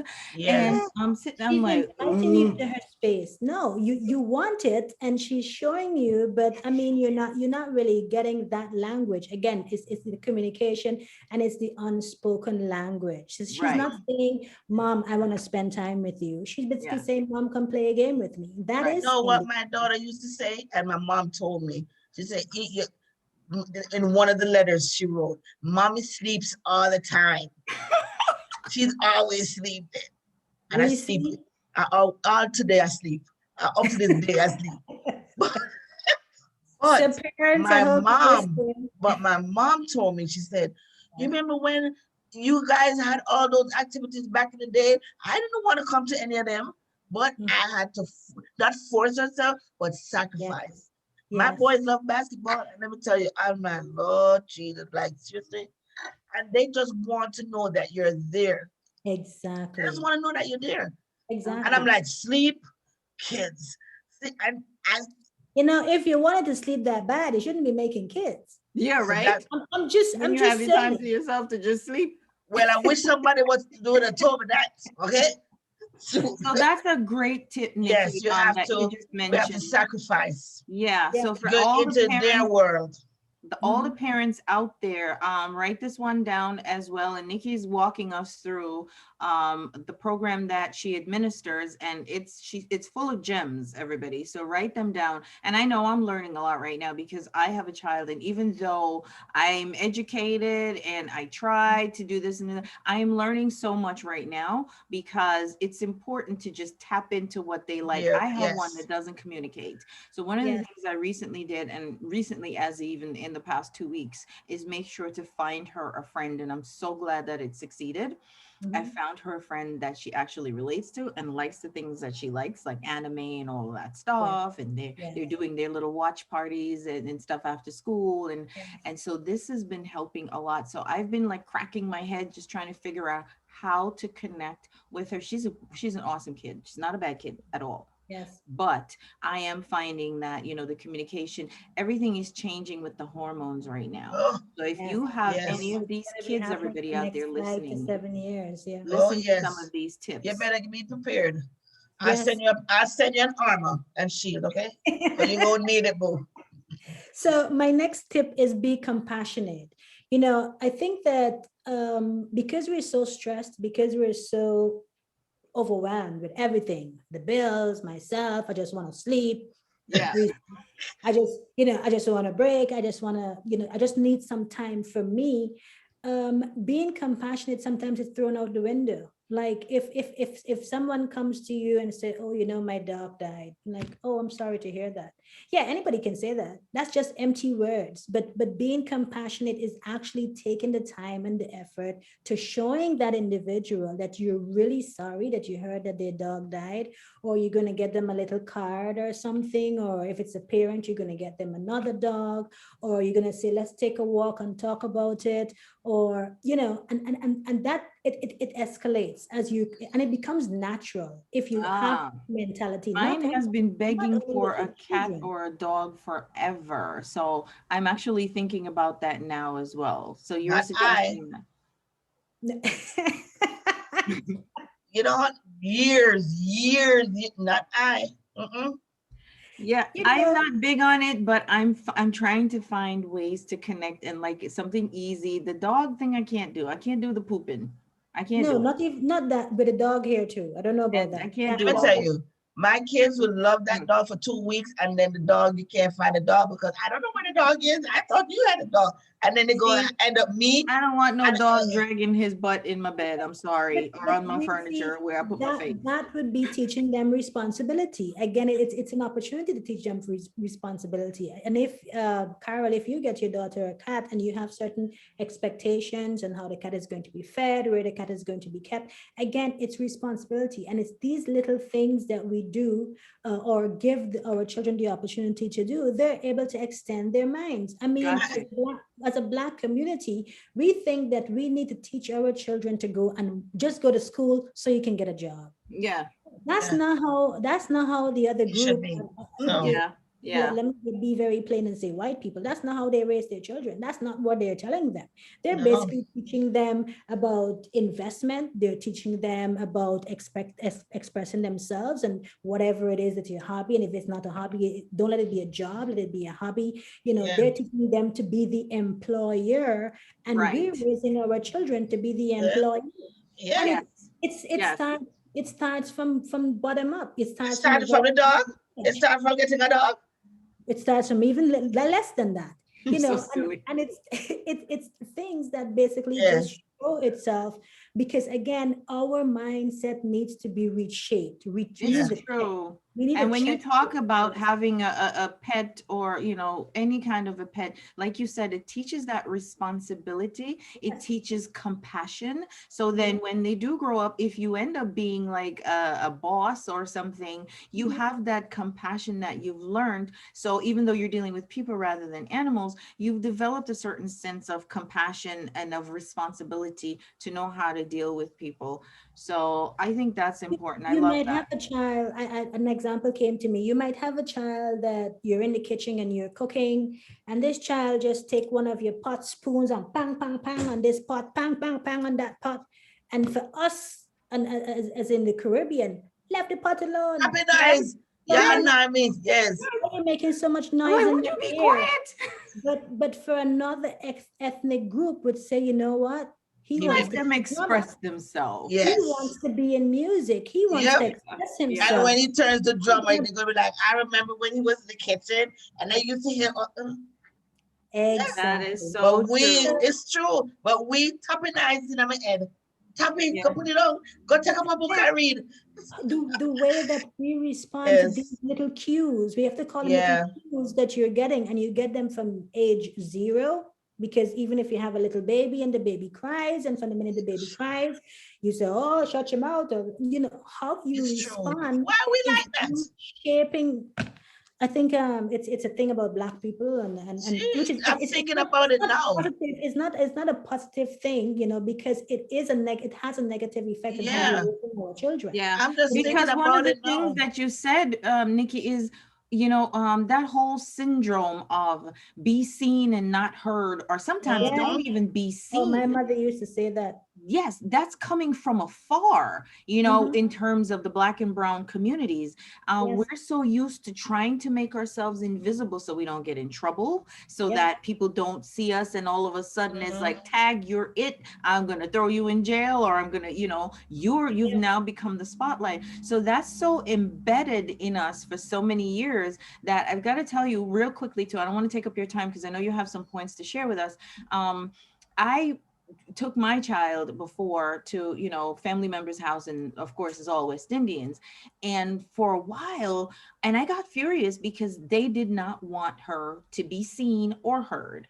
Mhm. And I was furious because it's almost like she was banished to another area of the house and was Yes. not allowed to make any noise if they heard her device or something. She's a child, of course, that and if they can't participate in adult conversations, Yeah. they are going to be on their device or doing something else. And it's like we have to give them a little space to express themselves to do that. And it was kind of like, just do not be seen or be heard, go somewhere else. And they're expected that the child should be there 24/7. Exactly. And that's how it falls. I mean, and again, it all comes back to reshaping the way that we think, reshaping the way that we respond to these little cues that we're getting. And you have a child as she's growing up, you can assess because you're the parent, you're there, and every parent knows their child. Somebody can come to your door and says, "Oh, my your son did blah, blah, blah, blah." As a parent, you know your child, Yeah. and you Mhm. have that motherly instinct. You can say, well, no, even within yourself, to not to be Yeah. defiant with that individual, but I know my son didn't do that, or I know my daughter didn't do that. Oh yes, I know her well, she did that. Mhm. I'm a deal with her. Yeah. So you already are able to identify those cues. You already know how to tap into that individual that you're raising as a parent. And it's very important for you to be able to elevate that to another level, which would take me to my next point, focusing on the positive. It's Okay. very important for us to be positive. It does not matter how difficult the situation is. It doesn't matter how dire the situation is. Our mental state is always to be positive. Well, should always be to be positive. So for whatever situation you're being educated on, or your daughter comes home and she tells you something that happened, whether whether you think that she's in an error with what she did, or error in judgment, your response, whatever you're going to say, however you're going to respond to that situation, it's so important that you find something positive in that situation. And whenever you're giving feedback, I like to call it the sandwich effect. You know, with the sandwich, you have a piece of bread, you have the meat, then you have the bread again. A child would come and he would do a little drawing, and he comes to you, he's like, Mommy, I just drew a plane. And as West Indians, our parents, or we as parents, would say, That's not no plane, that look like a dog. Scratch it out. There's how a plane should look. No, again, the sandwich effect. If we're going to give him feedback, says, it does look like a plane, but if you do it this way, it would kind of look better, or it would have more if you make the nose look this way, or what about this wing? You forgot that wing. It's not totally to just shoot them down or to just basically nullify that idea and that excitement that they have. So focusing on the positive is not easy in any situation, even in our own personal lives. And even with these same points, we have to apply them to ourselves. Absolutely. Let them take healthy risks. I think it's important for children to take risks. I'm learning now too, and everything that I'm sharing too, I guess, is because of getting to another stage of learning for myself. Because when I think maybe a couple of months ago, I hope my partner is not listening, but a couple of months ago, we were talking about a camp, and he says to me, maybe we should bring them here, and teach them how to take the train, and just give them a map and give them a journey and tell them, start off here and we're going to meet you at this point. I said, and one of my volunteers is going to go with them. He's like, no. I was like, what do you mean? I said, so are we going to give them a cell phone? He says, no. He says, what's the point of them learning and taking healthy risk if they don't, if you don't allow them to do it? I was like, what's going to happen? What about if they've never been on a train before? We're talking about children from Antigua that never been on a train. He's like, you would not be able to assess a child, or you would not even see the potential of that child if you do not give them that opportunity to take healthy risks. So you're not putting them in a war zone. You're not putting them on a field that's filled with mines. You're not putting them in because they can ask questions. You would be able to know how long it takes for them to get from point A to point B. You would know exactly which area you're going to give them an easy task first, and then the next time you give them a little harder task, and you just expand it. But that opened my thinking, because for me, I was saying, so that means I can secretly go on the train and watch them. As a parent, that's the first thing that we're going to think. Do we track them? Yes. Do we go with them? But our children are taking healthy risk every single day, and we have no idea. Sometimes we're conscious of it, sometimes we're not. When they have to go to school by themselves, if they have to cross the road, if they come in contact with strangers, it's not everything they're going to come and say to us. I'm going to rush on, big girls. Don't sweat. I got to say it like this, the small stuff. Don't make a mountain out of a molehill.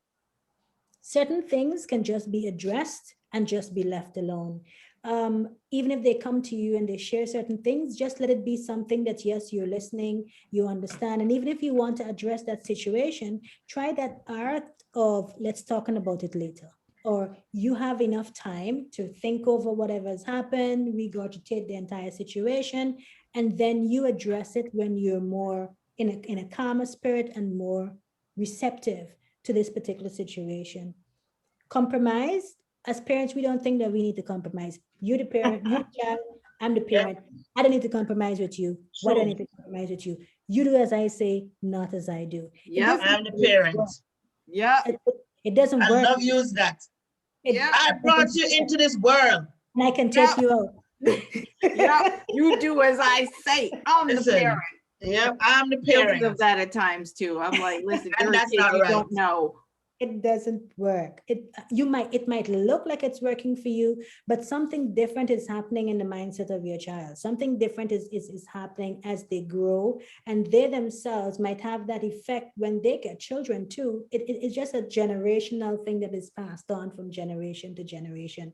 So it's okay to compromise. You're not weak when you compromise, and that's something that we tell people meekness is not weakness. It's not they say what I think my sister usually says something like try being meek for 1 week, you know, just try being humble, just try compromising and see how far it gets you, because again, it's you not sweating the small stuff.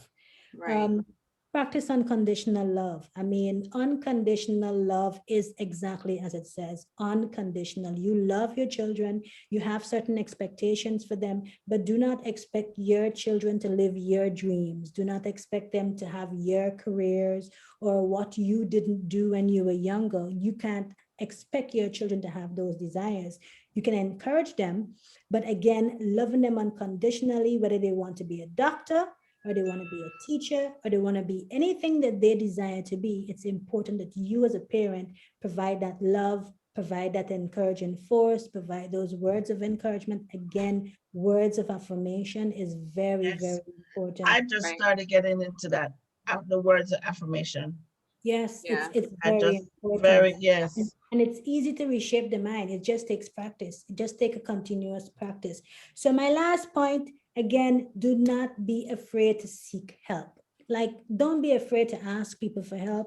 Don't be afraid to find a book and read. Don't be afraid to go online. And, I mean, the internet is filled with all this information, but within your spirit, again, your intuition would guide you to that particular book that you need to read, or that particular video that you need to watch. Or women have esteem for a camp. Send your children to camp. Go, girl. Say, had I had girls, you'd have slept. They see before the camp. Where are you going? I'm going to not until June. It's I just mean, April. I have parents messaging saying, Nikki, what am I going to do with my child this summer, which was last year? No camp. You're not having any camp. But, because of the COVID, we didn't have any camp, and it really broke my Right. heart. And then seeing that, 2021 too might not be any camp. So I really have to think outside the box of how to do this. And my friend Stansha, she was suggesting that we do a virtual camp, but it's not the same, because Same. for me, the contact is very important. Having contact with them, giving them hugs. I mean, just having that loving atmosphere. Some parents don't even hug their children. When last you hugged your Yeah. children? You should I'm ask a yourself, hugger. I'm Yeah. a when I'm a hugger last, hugger. and I you I'm a love know, hugger hug hugging. them and a and kiss kisser. them. You know, Yes. hug them and kiss them, showing them that love and that affection. It is so But you important know because what is so funny? My husband, when he sees me with the kids and my boys are different when it comes to their mother. Mhm. Every 2 seconds they be hugging kissy kissy. And he's like, stop hugging my mother. Because he's not used to that. He's not but in the Caribbean, Mhm. a lot that is how a lot of um that when I speak to my cousins and my grandmother and stuff, they were like, Mhm. they never grew up with no huggy, I love you, all of that, stuff. So they're not Yes. used to that. But me, I love to tell my kids that. You see, I but So we're hug. in a different era. We're in a different time. That if you do it's not Yeah, find the true. time and affection for your child, you're going to have YouTube telling them what is love and affection. You're going to have the yep, television telling them that, and all these other distractions that are there, that it's important that you as the parent hold your child's attention, and they yes, must have your trust. Like, I can come and tell my mom anything. She might go crazy, but she's still going to give me good advice. And you find that women say that. And it is a difficult thing that you would find a mother not having a good relationship with her daughter because she didn't have a good relationship with her mom. So it's important to break that chain. It's important to I don't just know set why a it's different like that. precedent, I don't because know why. because again, we just don't know how to respond. I mean, all these little points and little cues that we're getting is not doing the same thing that your parents did to you. And then Right. our hormones plus the kids' hormones together. Ugh. And the stress and everything that we're It's Oh, going the through. Yeah. stress today, and people are so busy. But I want to ask, right, Nikki, so Mhm. we know that we have some difficult children. Like it or not, we could shower them with as much love and attention and da da da da da as we want. But sometimes you find that nut, that tough nut that you're trying to crack, right? what do you do when you just can't crack that nut for whatever reason? They're not responding to all the love and affection and everything that you're giving to them. What do you do right now as teenagers? You know, they just fire back with that comment or the attitude, and you're getting all that and you can't understand what is happening. What do Because you do as a there's parent? always something. There That's is what you do. always something. There is always something that is affecting them from reciprocating that love that you're offering. So whether it's a personal issue that they're having, it could be they're even having a small tiff or a small fight at school, or they're feeling insecure about their bodies, or mommy and daddy are not getting along, or mommy doesn't talk to daddy, or I don't know when last I've seen my father, or I'm growing up without a father, I'm growing up without a mother, a Okay. family member of me from me died. It's so many things that, again, we as parents need to become the psychiatrist. We need to become the doctor, the nurse, the lawyer, the investigator. It's important that we take those responsibilities upon ourselves, because for me, I don't believe that there's no hard child. I don't believe that all children are difficult. I can say that I identify for my sons, my two sons. My first son, he was born in July. He's just totally different. He's like all mommy. He's mommy until the end. It doesn't matter. My second son, he's mommy until the end too, but he's like a tough one. When you say tough, he is like ready to fight. Different. He's like, he just have a whole different Yeah. way of expressing himself, and I couldn't understand what was happening. But his father and I got divorced. His father and I were separated, and he was just going through his own emotional thing, trying to Yes. process that. And he would fight at school, man. He would fight anybody at any time. You just Yep. say anything, and he is ready to fight. But I was home giving them the love. I was home, Right. doing everything else, not understanding that. So our children are just finding a different way to express whatever that challenge is that they're facing. And each Right. child have different personalities. Yes. Trust Yeah. me. Mhm, Yeah. Yes. they do. Yeah. It's So really true. you were asking, we see for ages 7 to 10, we have a little easier opportunity with ages 7 to 10. And again, you're able to identify within that age group, 7 to 10, they're very playful, very loving. They want all the hugs, they want all the attention. But they don't They, reach that attitude stage Yes. they, yet. yes, they haven't started puberty, Yes. they haven't hit that puberty That's when ages. they're the sweetest. Yes, they're like, you tell them, could you do this for me, do that for me? They're very open. You find also within that age, if there's been anything that attempts to deflower that, or if you know what I mean when I say deflower, whether it's molestation or some kind of abuse or anything, that automatically change that energy that you Mhm. you would get from that child from age 7 to 10. 11 to 13, man, that's where they're starting to get some boobs. That's What? where she might have gotten her menstrual cycle. And That's where talk to them. she might see a pimple on her face. That's where she wants to wear a little bit of lipstick and And the makeup smart, and then the and smart mouth heels, comes out.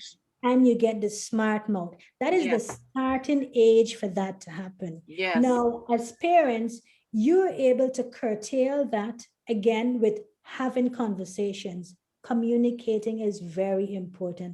I'm not talking about shouting and go to your room and not. I'm talking about sitting down and having good, healthy discussions. Being very honest and truthful too. Not telling your children that babies come from the stork, Yeah. or Yeah. if they sneeze, you're going to get pregnant. Like, really? You tell them exactly what it is. You have good and honest conversations with them. And again, know your child. Know exactly when your child is in a good mood. Know when your child needs something.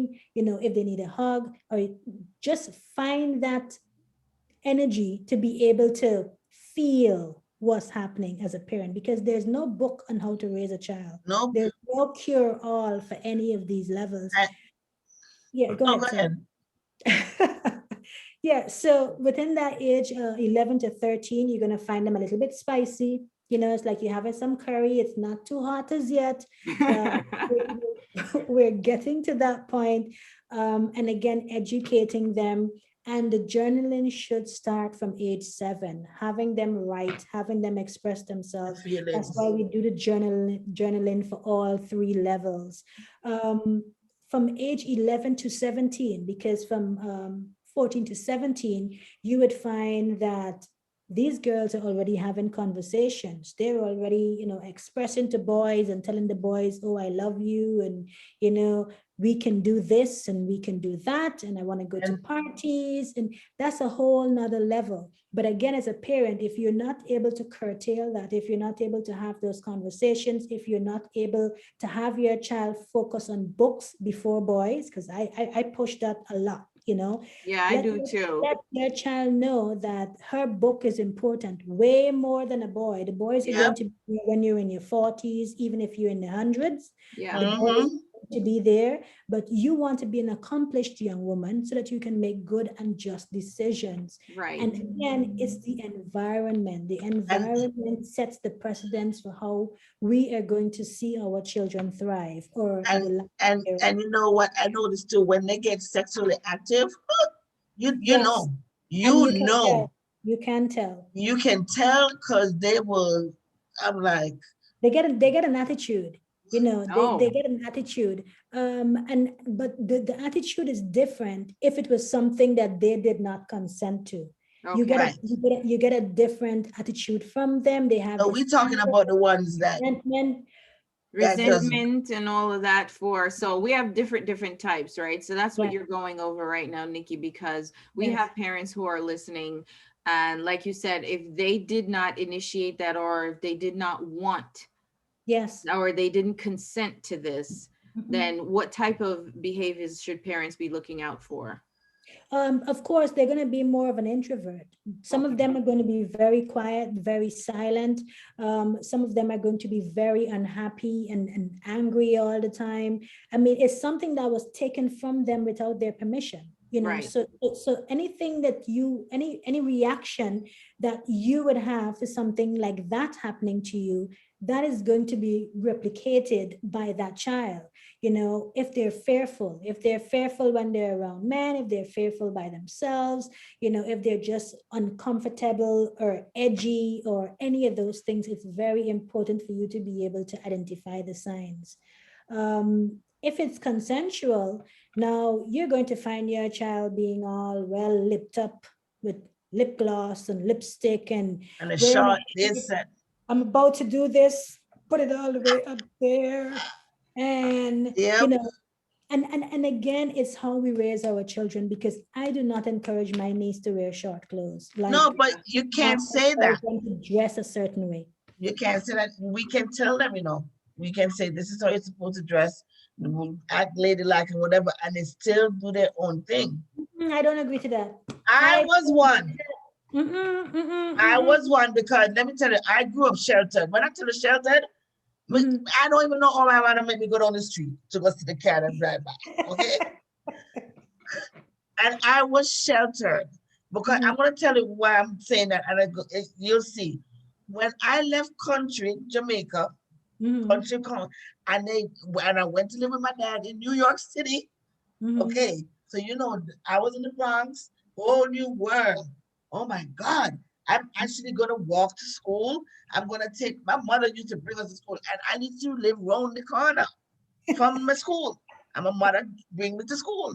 I went to New York, and I have a new set of friends now, because everybody take the bus to school or they walk to school. They're independent, right? Started dressing now, because girl, I remember I used to wear them jeans, dress short up and show the thick legs and everything. But in the back of my mind, I knew that my mother come up here, man, I'm gonna put on some sweatpants or whatever. You understand? So but you got the teachings. You got the. That is what I'm saying. We get the teachings, but we don't necessarily live by it all the time. Yeah, you understand? We stray. I understand that. But again, it's setting the example, because a woman, a young woman or a girl is totally different from a woman who knows herself.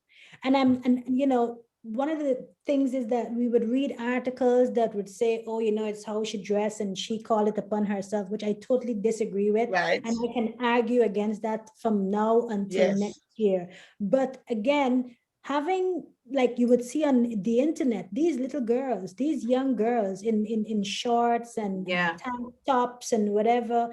I mean, it's a mental thing that they're, oh, you know what, I'm comfortable with my body. You're not even old enough to understand what's Your happening, What? body. Yes. or even to understand your body, because you would find that, this child is just about 11 or 12, but she's well busted, she's full in the bust and full in the butt and the legs, and she is really presenting a sexual look or a sexual image to anyone who might just look at the picture.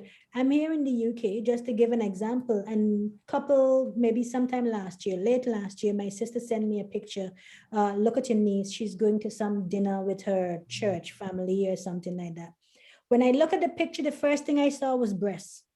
I'm so serious. It wasn't intentional to look at breasts, but Right. But it's I there. look and I see breasts. So Mhm. I just flip out. I just went a total 360. So I called my sister on the phone. I said, why is she dressed like that? She's like, what are you talking about? I said, why didn't she put on a little vest on the inside of that top?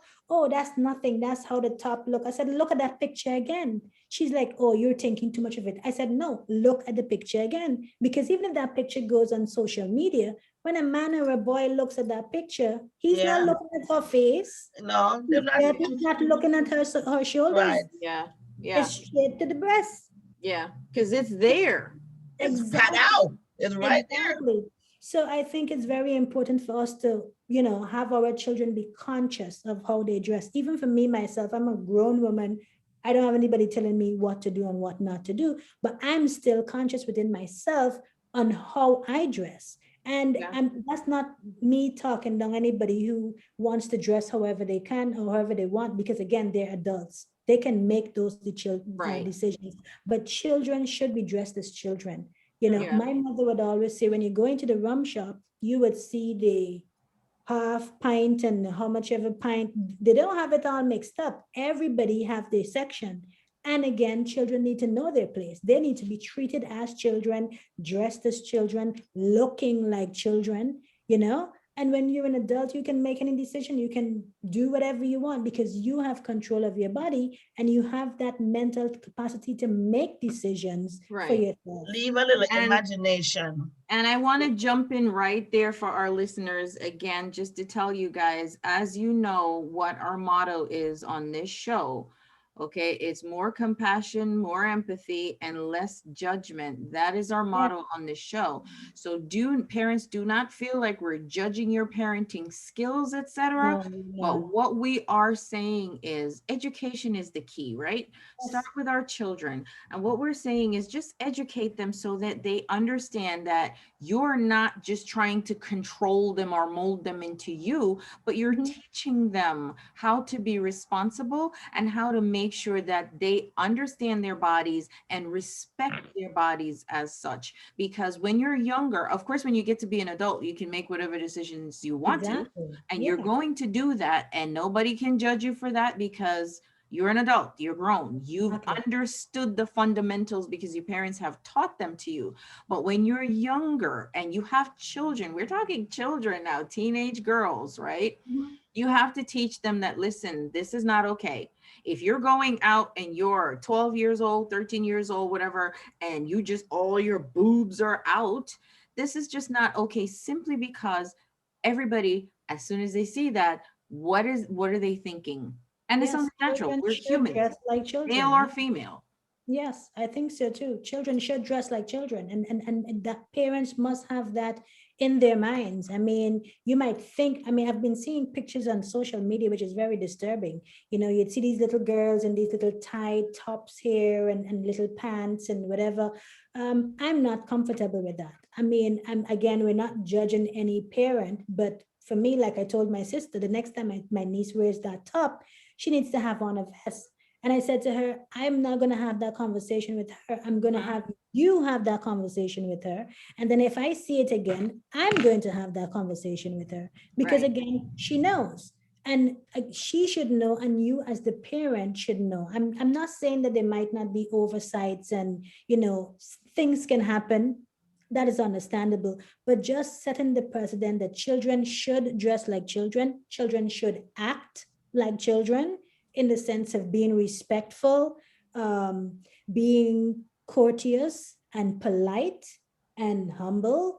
That's how children are supposed to be. When I was a Right. little girl, if my mother and the neighbor had an issue, you could not find me passing the neighbor and not saying good morning or good afternoon or Right. answering to a question or whatever, because my mother would put some lashes on me. Right. You're not an adult, you're a child. So you're Right. supposed to be respectful to your adults. So Yeah. it goes in hand, in my opinion. Absolutely. I agree with you. And again, times have changed, right? From when we were growing up and what we were taught as Mhm. to now, because the younger children now, I gotta tell you, when I see them and I'm an adult and they're kids, they say whatever they want to say. They don't care that there are adults around and this and that. But what I we're pull them taught, up. I yeah, pull them up. I say something about it. And, yeah, and again, we as adults have to always be adults. We don't need to come down to the level of children. There's an area in Antigua where a lot of the school girls and boys would be, when they leave school, they just pack up in a corner. It's called Heritage Key. Many of them would be around there. If I happen to be there and I see anything inappropriate, I address it. right. I'm in a bus and I'm hearing children having certain conversations. I'm like, hello, you're not And, supposed to be and how having they that look at you. conversation. How they look I- at you. well, like if they want to kill me, Reese. Listen, I Yes, remember I was driving one day and they're yes. in the middle of the road. And I'm like, okay, and they're looking at me like, lady, wait until, man, let me tell you, what I wanted to say, I can't say it on the radio, but man, I wanted to go out there. No, I like to use the Oh, line. I like to use the line. I know your mother. shh. That line works. For I know some your Because kids, mother. these kids, And man, these kids nowadays, they try you. these kids God these bless days, these kids, they're teachers different. but that you know deal what's with funny? them during the day, because These children would behave that way when they're around mm-mm, their friends, but when they're home, you have a pie, you have a peach, totally different. Like and you you would can't not even raise believe them. it You that way. can't raise these kids the way we were raised back in the day. Hmm. You They don't can't, have that fear. you The can fear is different, listen. you I know? remember when I used to pop my daughter, and she used to look at me like, come again later, because this ain't hurt me one bit. And you know what I said, dry eye, and she look at you like, come on, come harder. Listen to And me. from From the this heartstring, conversation, I want her to cry. That Reese, girl said, I am not going to make you make me cry. from this conversation, you have just described yourself. I'm just saying. I'm done with the show because let me tell you, I'm done. I'm putting up the white flag. I'm done. You You have just got described called yourself. out. So you were basically having a challenge or a showdown with your younger self. I'm with the guns, with the cowboys, okay? You know, come with the guns and the hat and everything. Because we getting ready to rumble up in here. The one Oh girl. man, The one girl. Yes, that but is amazing. people, But it's 10:20 Oh my p.m. God. my time. oh Is that yes. Yes. you guys? So Oh my I God. thank Yes. you, Nikki, for Yes. joining us. Of You've course. given us a lot of great Yes. information. And I feel like you basically just kind of schooled me as well, because I've been trying everything, and just to make sure that I do reconnect with my preteen, who's going to be a Yes. teen soon. And Mhm. I'm seeing all of these right now, and I'm only at the beginning phases. So for Mhm. me, this is quite helpful as a reminder. And for all of our other parents out there who are Yeah. going through this right now, take note of some of the points that we just mentioned. So thank you for coming on. And if you could tell us, does Camp Go Girl have a website that people can go Uh, to? no, we just have a Facebook page at the Okay. moment. Okay. So you can go to the page, like the Yes. page, you see all the different activities. We have Okay. sports day, I have career day, we have different things happening. I And it really, is located where? Where's In Camp Go Antigua, Girl? Antigua and Barbuda. So you take a An- nice flight, you get a plane and you take a nice flight on over. It's going to be worth it. I mean, you have the sun, you have the It sand. actually could be a nice 1 or 2 week vacation. So while you schedule your vacation there, and you know your daughter could go to, it's a day camp, people, so it could Yes. be the adult get their piece and the kids get their piece, and after the day camp the kids can go hang out with you as well. So Drop it them could off. be Drop them off at Nikki. during the day Yes. at the camp, and they're Camp having Go their sports Girl. and their activities and all of their interactions and all of their fun with their age groups. And Yes. you still, as an adult, you Yes. get to do whatever you have to do, and then in the evening you all spend together. So Yes. I think that I actually like that idea. So I'm Antigua, actually, Barbuda. I've really been praying about this, but I really pray that, within the next few years, I can do Camp Go Girl as a travel camp, in the sense of having some of the girls travel from Antigua, whether it's where I'm here in the UK or wherever else I might be. And that is an opportunity for them to just extend their borders, extend their minds, extend their territories, being associated with different people, understanding different cultures, Yeah. the knowledge. It's just wide. I think that we in the Caribbean, we're just in this box. We're just in this little tiny box, all the Caribbean countries. Mhm. And it's important that we're able to show our children that they can do anything, which Yes. means Yes. outside of that box, Yes. whether it's traveling to another country, whether it's having a job that would take you to another level in life.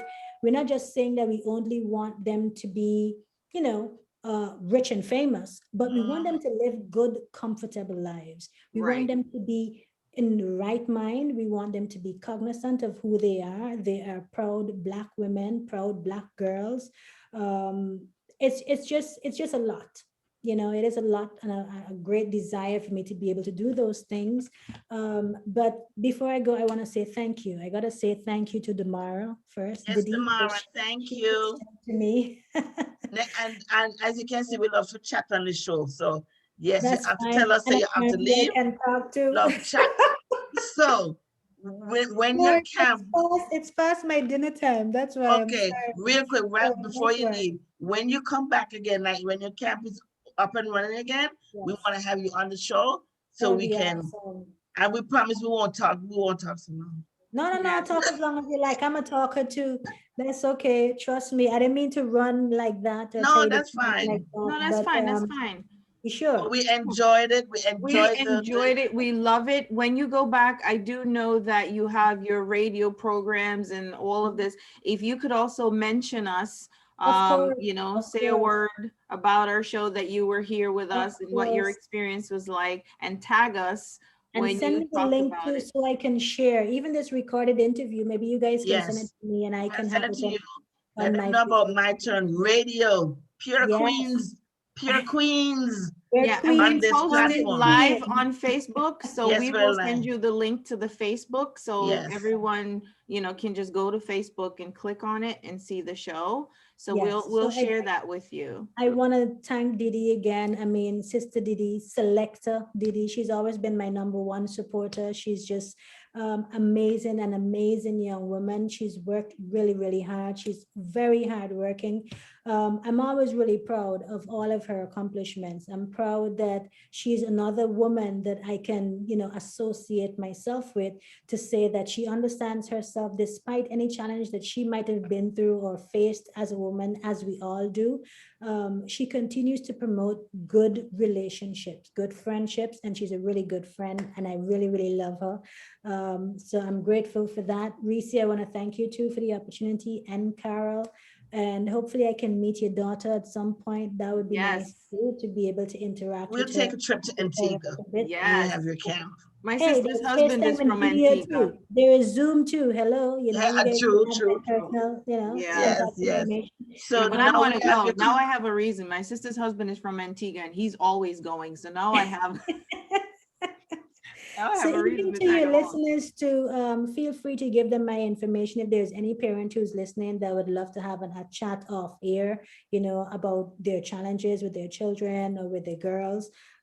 Any suggestions? If there's anybody out there who wants to get into nonprofit work or get into advocacy work, I think we really need more people Yes. promoting and helping people. We need that atmosphere to be filled with more positive energy. It's very, very important that that happens. So share my information. That's fine. What else? I want to say thank you to the listeners. I want to say thank you to my partner. He's downstairs making dinner, and I think he's been waiting. Oh Lord, go and go Yes. eat. We And, don't and want to. no, but listen, this new thing now, I gotta careful with that word partner. So let me say to my Honey bunny, boyfriend, your honey bunny, your my honey boo, bunny, because he's your more than my boo. boyfriend. So I can't say my boyfriend. It sounds so like I'm 16 or I know, something. right? Say your boo So or your my honey bunny, boo. Yeah, your so I boo. can't have him waiting too long. All right, go do your thing. You really, really do your Thank thing him for today. us. Thank Thank And you. we him on have Thank your our you. behalf. information. Okay. All Tell him right. we said thank And he him, was really and happy we when I thank told him him for letting you stay with us. when I told him it's a women's radio station and it's a chat program. He's like, oh, and he's like, you got 2 more hours. Are you ready as yet? And you got to do this, and so he's a big And supporter now too. I'm saying, she not come off. It's that Carol fault. Not Reese. Tell him it's Carol fault. Blame it on me. That's right. We love chatting with you, Nikki, my dear. Thank you. We will Thank talk to you. you again. We will Again, reach out to Yes. you. Reach out to us Take care. anytime. Love anytime. you. See you soon. Have Bye. fun there in Blessings, the UK. blessings, Be black safe love and all healthy. around. All Take righty. care. Okay, Bye bye-bye. bye. I just want to I'm gonna piggyback off of what Nikki said. Nikki, go on and eat. I'm going. You know how she gave that, big up to Damara. You see how ladies, we can do that. I love that. Yes. Give props to who must give props and just keep. And that was just a moment right there. Big Yes. up to Damara. And Damara made this happen, man. I'm telling you. You understand? Aw, And thank you, the Tamara. the Oh, the girl. queens enjoyed the show today. They Yes. listened. So, and I love when women, we need to let women know that it's okay to give another woman a compliment, That's right. That's right. It's So okay for us to support each other, uplift one another, yes, and man. compliment each other. I'm quick to do that, by the way. I don't care which female it is, because it is so hard for us as Man, women. tell you. Yes, We man. struggle every day with everything, and we do it quietly, and because we can't stop. Yeah. But when I see a woman, I don't care if it's something she's wearing or whatever. I'm like, girl, you are rocking those shoes. Yeah. I love that. And it makes you look fabulous. It's Carry true. on, girl. I'm like one of the first people to say that, because I have no shame in that. I Some want to women are just not like that. And I don't empowered. understand. Yeah. I'm I gonna don't understand. compliment her. And it's not because, oh, I'm attracted or all of that stuff. It's because we are women and we have to strengthen each other. Yeah. Rather than be jealous of another woman. I don't care. If I see her, sometimes some women don't appreciate it. They're looking at you like, with the side eye, like, what are you saying? But, But we you know all what? have to. Somebody a woman could be having a bad day, Yeah. right? And that one person said something, just boosted her up, and Right. you know what I'm saying? Know what a kind word, how far a kind word can go. I hear that, sister. Like I said, sometimes, because I've actually done that before, and I was in a group and I see other people, and I saw this lady and I said, wow, really nice shoes or something, I said to her. And she was taken aback a little bit, like she wondering where I'm coming from. And it's all it is. It's a compliment, something uplifting to say, you go girl, you work hard for it, enjoy the fruits of your labor, because enjoy that macro course. One another. And don't take it nastily, negative, negatively, as long as the person is not trying to touch you or to be inappropriate with you. It is all it is. It is a compliment to you as a strong woman who's working hard. And I honestly, I don't care if it's black, white, brown, or purple. Woman, Another listen, woman, we've been fighting for so long. as a woman. You're right. It don't matter if you're pink, blue, purple, or brown. Yeah. Just the fact that you're a woman, we're going through it. Right. And please You take it know? for what it is. It's something uplifting and something supportive, you know, from other females, as long as it's Yes. done respectfully. Yes. Good show today. Where was she when I was raising my child? I know, right? And I know we talked and talked and talked a lot, but some of the key points that she mentioned is about just talking to your children and trying to have that connection with them, right? And some things, one of the things I wanted to just mention real quickly is some chores that you can do with your teenagers or preteens, etc. So a few things to help with responsibility, because that's one of the things that Nikki talked about is some chores that are appropriate, making sure, teaching them how to put away their belongings. It's hard. I work on that with my preteen every day, but I have to do it more gently. You know, putting away your belongings, make sure they do that as a chore, steadily, consistently. Doing the laundry is another idea. I'm giving you guys some ideas, okay? Doing the laundry. They're old enough, they can learn how to do laundry. So many people don't know. And then later on, they mess up their clothing, and isn't it? Because they don't know how, they were never taught how to separate the whites from the colors. Exactly. You know, don't wash your red clothes with your white clothes and stuff like that. Or black with the white, you know, then it all gets all discolored. Yeah. And then folding and putting away clean clothes. I know that's one thing. It is a chore. I love that. But I love folding clothes. I used to sit there and do it all myself until now. I'm like, wait a minute. My kid has to learn this type of responsibility. Yeah. So now I go and I dump it all on the bed and say, okay, have at it. Oh no, I don't even go that far. Your clothes. They do their own thing. I do not do their laundry. As I said, Right. no. So that's the chore that you give them to do Yes. to help them to learn that responsibility that they need to learn. That that's a life Of course. right there that they're going to need for years to come. Vacuuming, yes, sweeping and dusting. Those are chores that you can give to your children to do. Teach them how to do that. Setting the table. If you sit around the table as a family, teach them how to set the table with the knives and the forks or whatever and the spoons. Then clearing the table. Now, this is a big one. When they're done, so many kids like to just get up and run away from the table and leave all their dirty plates sitting on the table, and mom has to go clean up. You know, teach them to clear the table. I said, I cook, you clean. That's it. That's clearing the table. Yeah, that's a chore that Yeah. you can give to children, because some parents don't really know what they can possibly do with the kids. So this is just a list of washing and putting away the dishes. So wait. What you're saying there is for what? For bonding time with the parent? No, not with the parent. These are chores for children to teach them responsibility. Oh, teaching responsibility. Clear. Parents, if you're trying to figure out some things that are appropriate, some chores that are appropriate for your teens or preteens, these are appropriate for them to do. Okay, that's the list I just went over: clearing the table, washing and putting away dishes, feeding and walking the family pets, clean, you know, maybe it's cleaning out the bird cages and the litter boxes or stuff like that. It's just a way of teaching them responsibility. And it goes back to also what Nikki was saying. You know, it's just teaching them compassion. If they're responsible for a pet, you know, it teaches them compassion and responsibility for later on, you know. And we do have some difficult children, but we do have to teach them respect. And if they're difficult, we just have to stay calm. Don't overreact, you know, when they're being disrespectful. That's something. They'll get it eventually. I have to remember that, because I don't, you know, half the time, once the disrespect start kicking in, my back straightens up and I'm like, you said what? What? My head switches around like, you said what? I don't think I heard you right. But we just have to stay calm and don't overreact when they get disrespected. My kids hate when especially the little one, he hates when I scream. He hates, and you can see in his little face, my little baby, and I hate that, but I have to scream. I need to learn not to scream. Yeah, and that's one thing Nikki did mention too. I need to, when you grow up, work on that.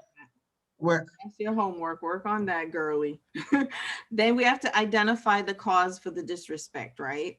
And then focus on teaching them some problem solving alternatives, and that's something that I've been working with mine on as well, just how to problem solve, because perhaps they're lashing out for whatever reason, like Nikki said, they were going through something that day or whatever, that they're feeling vulnerable. And Mhm. maybe, if they don't know how to solve that problem themselves, there could be a number of reasons, of course, but teaching them how to problem solve, and then You model can't how to be, stop talking to them. Don't stop talking. Keep at it. yeah, But they'll get it. Because my son, he's like, if anything is bothering him, he doesn't talk. And I'm like, talk to me, talk. And eventually he talks. yeah. You just have to keep putting it in their head, you And then know. we have to use some kind and firm discipline, right? To teach them, not just necessarily punish them, but use kind and firm discipline. I'm pretty good with that. So that's not an issue for me. But I do use that firm discipline in terms of, okay, well, then you blame these games or whatever, then you're going to lose the device for a certain amount of time until, you know, we can get this resolved. So certain privileges and stuff that they'll use, and they need to know that I'm serious. If you don't do what you're supposed to do or what you agreed to do, then you lose these privileges and we have to stick to it. All right. So I'm not going to beat a dead horse with that, because I think we covered it in the past few hours. But those are some of the takeaways that all of us parents who are dealing with teens and preteens, that we're going to have to learn to do, and just being compassionate. If that naked boy walk past your screen again, me and him, you I'm say, telling you, I told them, but as usual, them have a hearing problem. They must want to show him sexy body. They must see that you want to do. Hey, everybody, look yeah, at the sexy. There he goes again. look at me. Yeah, Dimitri, we're talking about you. He know evil. Yeah, I hope him knows that the world is watching him the right world just saw your scrawny body. now. Yes, yes, All right. man. So, as I said, was it 5:40? Let me tell you, we're gonna take a 5-minute break. Take a 5-minute break so I can go get some water and kind of, you know, so we can You ease know, you into. guys love to hear us talk because we are a talk show. And every time they don't hear us talking, people start They get panicking nervous. and they start messaging us. "Hey, is the show over? Is the show going on?" We're still on, everybody. We're on until 6 We're taking a o'clock. commercial break. We are just Even taking a taking a little commercial break. break.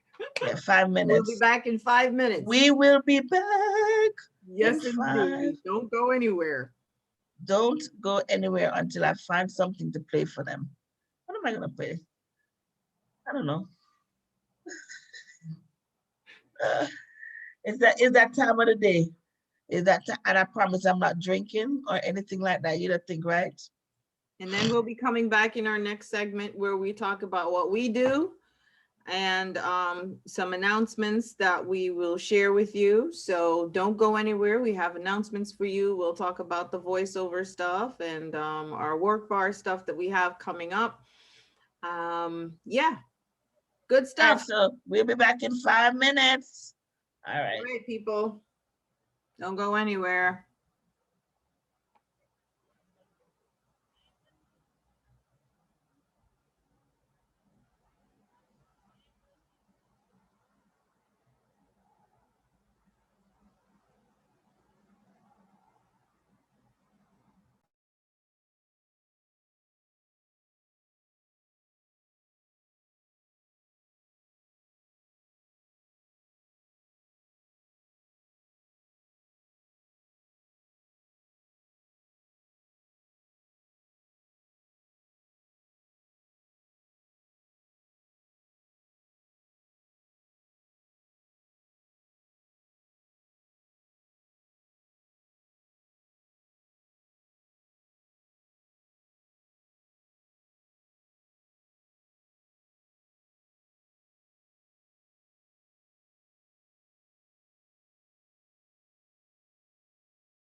All right, we are back. That was some Madonna. Remember Madonna back in the day, Carol? Madonna. Madonna. Yes, yes, yes. All right, so we have 15 more minutes to go before we wrap up. All righty.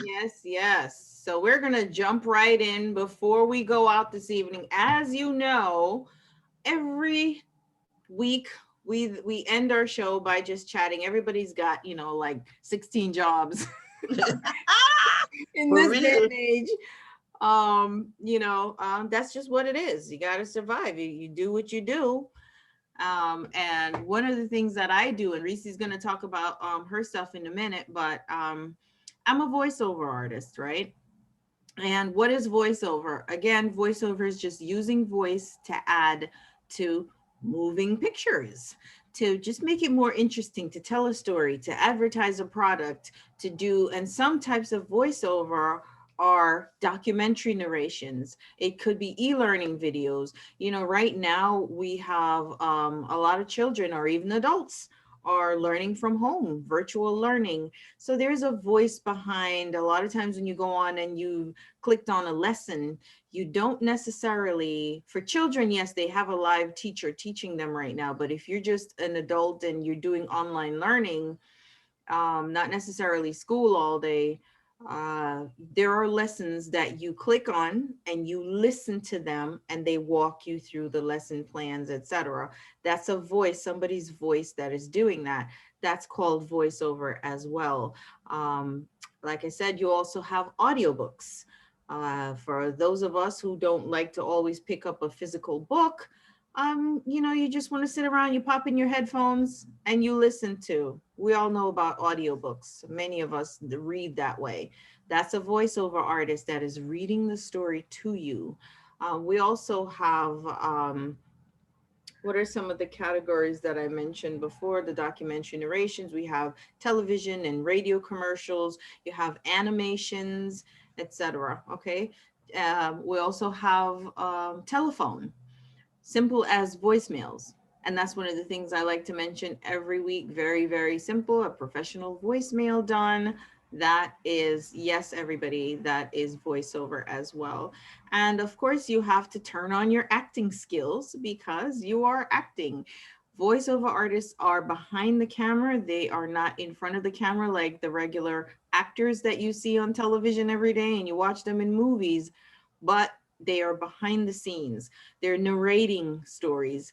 And case in point, when you watch any kind of animation, when you watch any kind of cartoon, there's a voice behind those characters that are drawn on the paper or on the screen. And that's what voice actors and voice artists, voiceover artists are doing. All right. So with that in mind, since we were talking about children today and I put my kid on blast, Man, I see my that. lovable, adorable kid. I love her to death, and she is the best. While we took a break just now, I went and gave her a hug and nice little affirmation from homework because I have to make sure that I love up on her. Yes, ma'am. I am gonna play a little piece of a voiceover that my child did for me last year, and this was her. She drew this digitally and she did the animation for it, and I'm so very proud of it. And it's a sample voiceover for Airwick Airways commercial that I wanted to share with you all because I talked about her so much. This is my talented kid who is into digital art and digital animation. So this is my voiceover, everybody.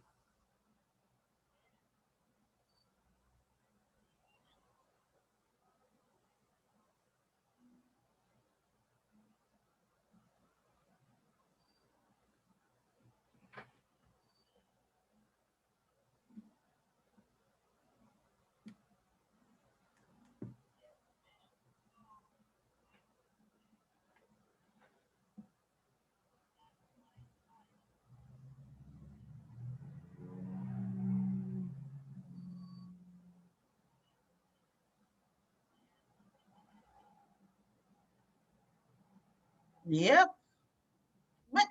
Man, I am so proud of Reese. Oh my God. What? Are you not proud? Oh yes, yes, yes. I am very proud of that because you've come a long way. Reese Listen here, people. Reese. No glitches. I don't know why I didn't hear any audio though. There was audio. I didn't hear anything. Listen, it was right up in my, it was there. I hope so. I didn't hear the audio while it was. Don't bust my bubble now because I was like, I got everything cued. I'm just saying I don't hear anything coming through my computer or even on my phone that You're lying. Yeah, I don't hear any audio, not even on the phone because I'm watching it live on the phone as well, and I didn't hear any audio from that. I hear me and you, but I don't hear anything. No, I had it all the way up. Yeah, I don't know. So hopefully, our listeners are hearing us. I hope so. I'm hearing us. I hope our listeners were hearing us, but if not, we're still gonna post this onto One way to find out. And we're gonna post this on YouTube as usual, but it would be nice if they can hear us on the radio station. Because for some reason I was not hearing it on the Facebook Live through my phone. I don't hear anything. When you played the voiceover just now, I didn't hear anything. Yeah, I'm hearing us. So I know I queued up everything and we've been good so far all day. So I hope so. I hope so. Maybe it's me. I don't know, but I hear you, but I just don't hear it when you. You are always gonna hear this big mouth. Yeah, when you played it, I don't hear it, but we'll see. Alrighty. So with that, everybody, that is a sample of voiceover. My name is Carol Tanya, and my voiceover company is called Lights Action Voiceover. Lights Action Voiceover. You can find it on YouTube. Just type in the search bar, Lights Action Voiceover. It's on Instagram. It's on Facebook, LinkedIn, Lights Action Voiceover. And reach out to me. My email address is lightsactionvoiceover@gmail.com. lightsactionvoiceover@gmail.com. If you would like, if you hear something you like and you would like a voiceover for whatever product or business or some sort of promo that you might be doing, reach out to me and we can get that done for you. Okay. All righty. All right. And so for my Floridians that are in the Broward County, Miami or Palm Beach, I'm hosting a pop-up pre-Valentine pop-up shop this weekend. It's going to be at the E-Girl Work Bar. It's going to be outside in the parking lot. So there's enough social distancing. And I have like 12 vendors that are going to be there. So I would like for you guys to come. It's Valentine. You never know what you can pick up. I'm going to have vendors that's doing candles, handmade candles, jewelry, clothing, purses, you name it. They're going to be out there. And these are all females. So come on out. We're going to have refreshments because, I love to feed the people. Love to feed the people. Sounds like fun. It's going to be fun. So we're going to come out, support them. It's Valentine's, as I said. And, wear your mask. We're going to have people that's selling masks out there. So come on out, check out the vendors and, support these women, because everybody are you in? It's going to be at 1515 North University Drive. If you're familiar with Coral Springs, it's right next to the Olive Garden. So we're going to be in the back and everything. So come on out. Coral Springs, it's going to be Florida, next to the Olive Garden. And it's going to be from 1 to 6 Saturday and 1 to 6 Sunday. Saturday and Sunday pop-up shop. If you're looking for what type of items? We have accessories, we have swimwear, we have candles, we have organic products like hair, the oils and the lotion and all of that good stuff. Okay. So come on out. It's like a flea market. Okay. It's gonna be like an outside flea market, but we want to be bougie and call it the pop-up shop. There you go. It's a nice pop-up shop for everyone. Come on down. It's gonna be COVID safety precautions Yes. intact. Outside, there will be more than 6 feet, the tables. It's outside. It's Not outside. indoors where you're breathing indoor space. It's gonna be Exactly. so go browse around, wear your masks, everybody. That is required. If you're one of those people who don't want to wear masks, then please don't go. Right. So that's what's happening this week at the E-Girl Friday Work Bar. Right. All right. And where So else can they find more information on this, Reese? If they didn't they write can it go. down? They can go on Instagram at E-Girl Friday Work Bar. They'll find me over there, or they can find me on Facebook, or you can go on www.egirlfridayva.com and you'll see the information. There you go. There you go, everybody. So make sure you check it out. Go on to E-Girl Friday and take a look. Right. And yeah, that's basically what's going on this week in my neck of the woods here. So hopefully I can come back next week and tell you that it was successful. And we want to test it out too, because it's COVID and people scared, and so we'll see what the turn on is like. Hopefully people will come out and check out these vendors. There you go. Go Yeah. on out, check out the vendors, and support by purchasing Yes. something as well. Yeah, everybody's trying to make a little, try to do something in the COVID.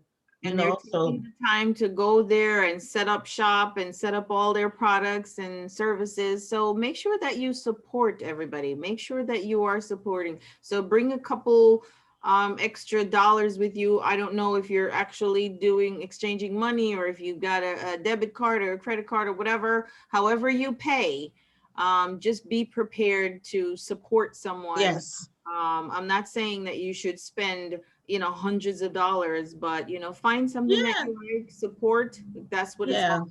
It's all about supporting. So yes, and before we leave, because I know we have 2 more minutes, upcoming is Valencia. She's coming up with her talk show. Another awesome. I love her show. As soon as I'm done, I'm always tuning into her show. Right. So that's Valencia. She'll be on next after us. Right. So for everybody who are interested, make sure you hang on. At 6 o'clock coming up, Valencia, check out Valencia's show on here. And again, we support each other. We talk about each other. So don't go anywhere. If you have some time, we hope that you do. Since we're home right now, hopefully you can make some time. Check out Valencia's show, everybody. And as always, thank you guys for tuning in to our show, Let's Connect. We always have fun. Always look forward to hanging with you guys. And, we just want to make it an awesome year this year. And we just want to keep growing. We know it's taking time, but we just want to keep growing. And thank you guys for supporting us as always. Yes, and we're looking for sponsorship. So if you have a business or a product that you would like to advertise, as you can see, we will talk about it and blast it everywhere on all of our social media. You can sponsor us. Just reach out to us. Let's connect 20@gmail.com. Email us. Let's connect with a K. Let's connect with a K, 20@gmail.com. Reach out to us and we will send you the information to be a sponsor. And with that, thank you for joining us. Thank you for being here. We will see you again next Wednesday from 3 p.m. to 6 p.m. Eastern Standard Time. And as usual, we are the show where you will find more compassion, more empathy, and less judgment. Thank you guys. See you Bye. Next week, everybody. See you next week. Bye-bye.